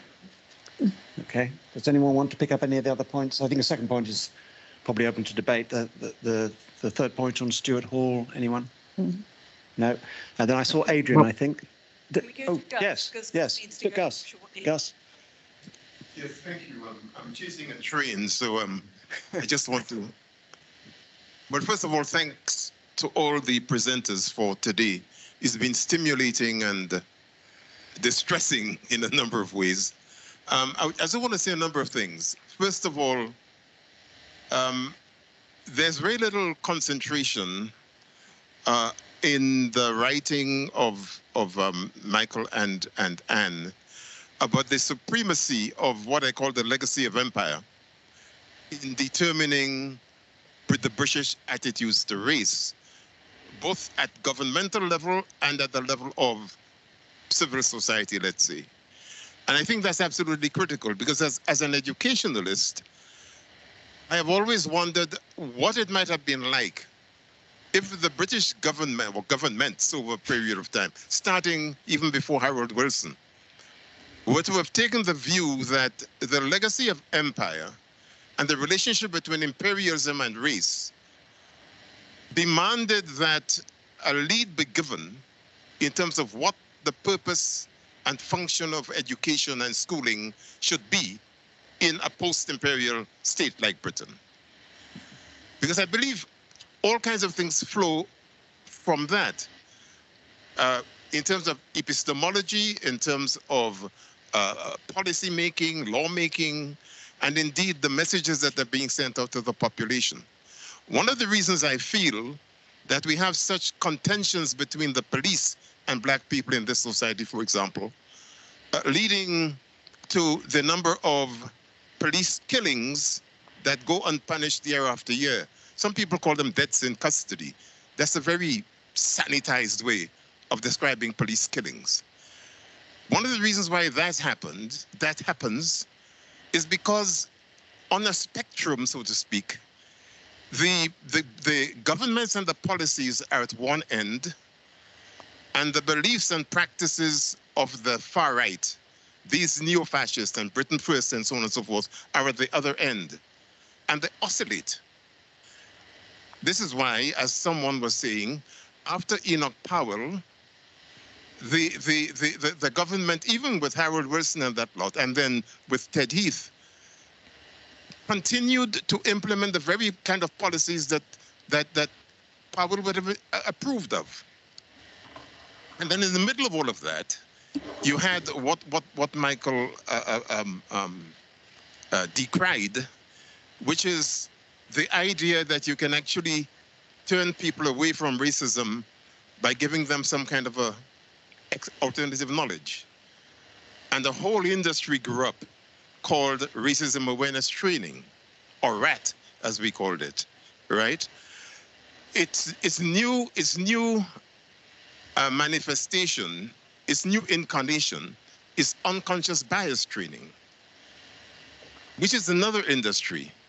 So it seems to me that the lack of attention to the legacy of empire has led to people eschewing considerations of structural, cultural, institutional, and personal forms of racism, which then leads to the notion that racism awareness training could alter things. The other point I want to make is that in terms of Anne and her concern about nationality, one of the people I know who influenced her a great deal, and they worked together for a number of years, at least in CARD, was Ian MacDonald QC. Because Ian MacDonald, as a lawyer, is really, he passed on in 2019. He was the doyen, if you like, of immigration law and practice in this country, and was one of the founders of the Immigration Law Practitioners Association. And he's in any number of volumes. It's the Bible of immigration lawyers right now that he produced. And so the issue about citizenship, nationality, belonging, rights are all tied up in the way he sought to get lawyers to understand the law and challenge bad law in terms of immigration. So I want to suggest that really, as we go forward, drawing upon what both Michael and Anne represented in terms of the professional practice and what have you, we need to keep very much in mind the notion becoming more and more popular of scholar activism. One of my friends whom I'd lost fairly early was Walter Rodney.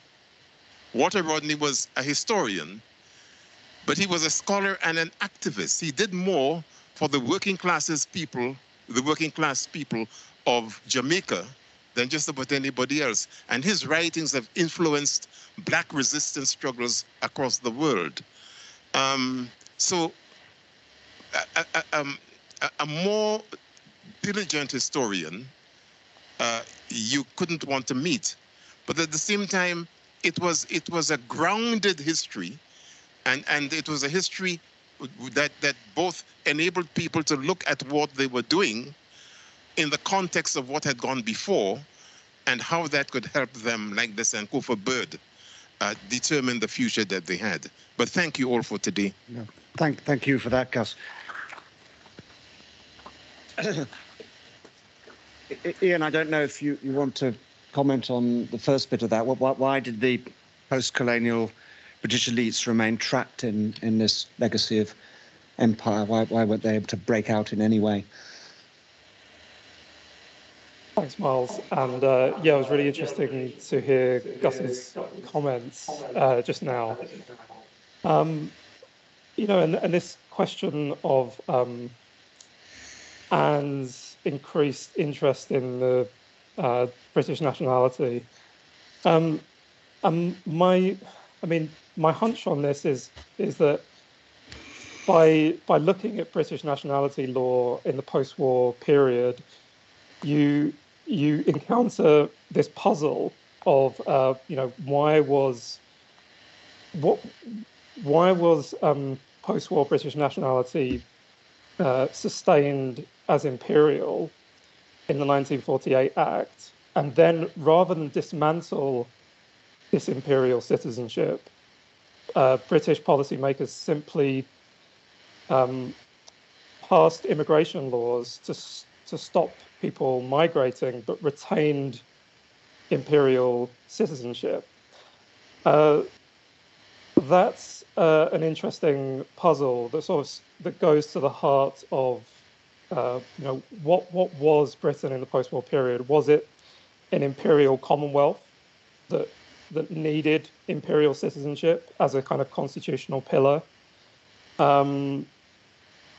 Clearly, in some sense, or whatever, for a whole set of reasons, the Commonwealth, even as the need for these immigration laws came, which kind of gutted out Commonwealth citizenship and imperial British citizenship, the Commonwealth remained.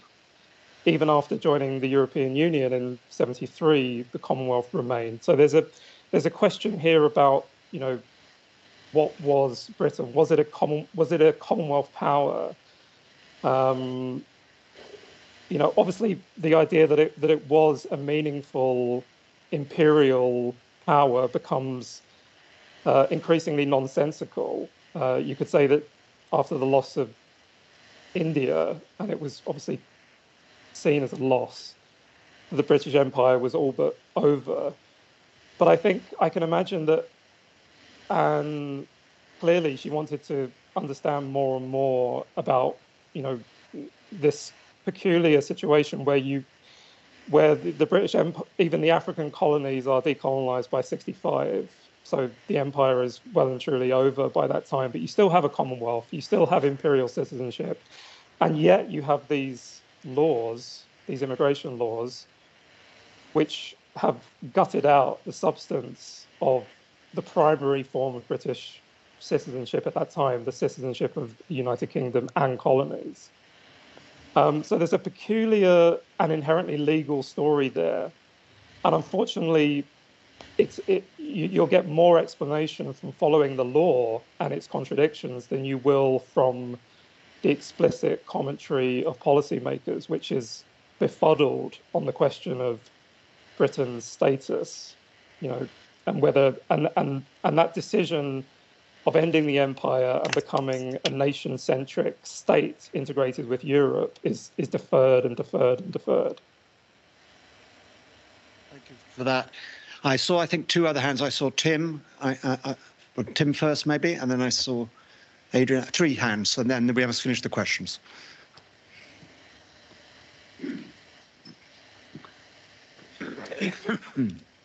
I don't think that one should exaggerate the extent to which the Dummetts were outliers politically in their own milieu. I mean, I grew up in the late 60s, 60s, early 70s, in Oxford University circles. Both my parents were Oxford Dons, and I would describe the sort of prevalent political atmosphere there as, roughly speaking, soft left, Labour voting, but hating the immigration policies of the 64 to 70 Labour government. I remember the Dummetts were widely admired. They were not regarded as extremists or anything like that at all. I mean, the way they stand out was that they did so much about the anti-racism was just a platitude. I mean, they did so much about it, whereas most people, of course, didn't. But I think they were outliers in action, but not in their general political beliefs for the sort of intellectual milieu in which they actually moved. Thank you very much, Tim. Ian. I wanted to put a bit of activism back into the question as to why and how Anne became a legal expert in British nationality law, because it grew entirely out of their campaigning commitment. I was General Secretary of JCWI as the government announced it was going to introduce what became the British Nationality Act of 1981, which indeed stood in the line of immigration law. The 1971 Immigration Act had invented this sort of category of quasi-British nationality called patriality, which now had to be introduced into nationality law, and became a campaigner. As we started to campaign against what was intended in that legislation, she became a tireless campaigner around the country, speaking in town halls and wherever the anti-racist movement was to be found. She became a parliamentary lobbyist, sitting through every day virtually of the committee stage of the British Nationality Act. She then became the go-to person for people with very complicated British nationality questions, and she became an expert, and that was how there isn't a discontinuity between her portrait of English racism and her very legal book on subject citizens and aliens. It grew entirely out of that activism. Thank you very much indeed. Adrian, you had a question? I'll try to keep it short. I'm Adrian, a DPhil student in political theory here at NU. So I think I had an observation, maybe another puzzle, maybe a question, I don't really know, about this idea of the trope of the scholarly activist, or the activist scholar, or the activist philosopher, really. As someone like myself, I'm trying to think of myself as someone who at least tries to have a foot in both camps, really. But recently, I think that distinction between philosophy and activism might just be a false dichotomy. I suppose the proper distinction is between philosophy, or between activism and science. And activism being something that I think is inherently morality driven. It's driven by moral concepts, whereas science is maybe the pursuit of truth, the pursuit of knowledge. And we can decide, or maybe we don't even have to decide what philosophy is in that triangle. Maybe philosophy can be both, maybe philosophy is both. And so maybe there isn't even a distinction, or maybe there isn't even a tension between being an activist and being a philosopher at the same time, because we don't have to decide whether we want to be. Thank you for that, Kwame. Do you see any tension between philosophy and activism? You're asking me, I suppose. Yeah, I think there is. I think there is tension, but there's also, I think we can go both ways. I mean, for some people, one of the quotes, which is not Dummett, it's Wittgenstein, but I want to read it to you, is the philosopher is not a citizen of any community of ideas. That is what makes him a philosopher. Now, this is a very well-known quotation from Wittgenstein, and I think if we stick to that, we can see why the philosopher and the activist cannot be merged in any way. Because for activism, as anyone who has been active, even for an hour, knows that we need a community. You cannot, and I think one of the reasons, by the way, that they decided, or Michael at least decided to quit in '68, he gives the reasons, but maybe he lost a sense of community, that an activist community, a supportive community that gave him the power to continue. Actually, this is something I never asked him about, but this is a guess that I have. So this is one thing.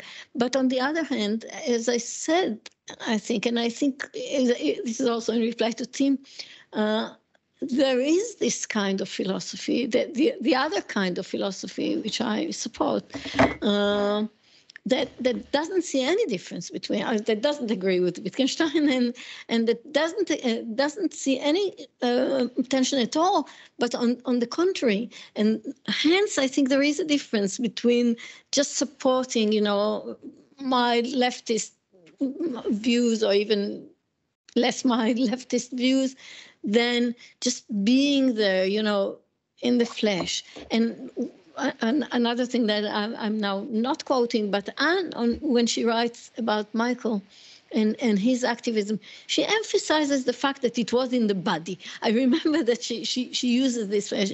He was in his body. He was there. It's not only something that he wrote. And I think it's something that changes your mind. When you're with your body somewhere, you come out something else. Now, I'd like to finally bring Kwame in. Do you see a tension between the two, Kwame? Can you resolve Adrian's dilemma? I think it's perfectly possible to be a philosopher and an activist, and it's also perfectly possible to be a philosopher and no kind of activist. But it is worth remembering that in Europe, the history of philosophy begins with people who thought of philosophy as a way of life, and who thought, as Aristotle thought, that philosophical thinking was necessary in order to live the best life. And I think that once you, at least he thought it was necessary, maybe it's not necessary, but it's extremely helpful. And once you see certain things, certain kinds of injustices, certain kinds of problems in the world, I think it's sort of inevitable that you will feel, if you take them seriously, that something needs to be done about them, and that one of the people who ought to be doing something about them is you. Thank you for that. So we're going to wrap now, but before we do, I want to ask the panel one question, just one sentence answer, please. And I'm going to start with Kimberly. These two people, why do you think it's important to remember them? Well, I'll say this. I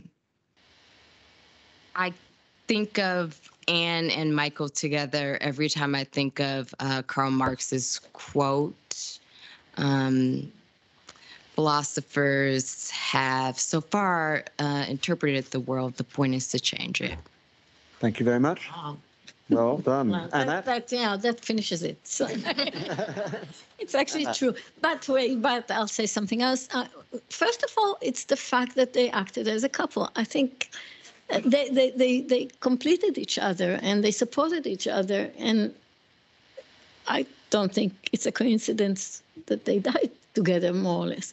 I mean, there was this synergy that wasn't mentioned somehow, and I think this is something to cherish and to remember. Thank you very much. Apart from all the other things.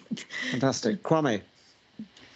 Yes, I agree with that. I think that there are a number of people in the history of philosophy whom I admire, where we think of the man, but really they were centrally part of a couple. One of my other philosophers whom I admire is John Stuart Mill.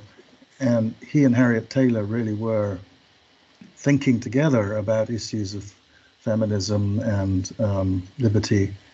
And Mill says this in the preface to Liberty, but I think of reading the immigration book, it becomes clear that work grows out of activity as a couple. Thank you. Ian? Well, I would say that Anne and Michael represent two compelling life histories and two compelling personalities by which to understand post-war Britain, and also that their anti-racist work on immigration laws is not peripheral to British post-war constitutional history, but central to it. Thank you very much. Well, on those four notes, I would like to close this symposium. I'd like to thank everyone for being here, both in person and online. I'd like to thank our speakers, most recently our panelists, for their contributions. I'd like to thank you for your questions. I'd like again to thank the home team working behind the scenes for making it happen. So please give all yourselves a very big round of applause. Thank you very much.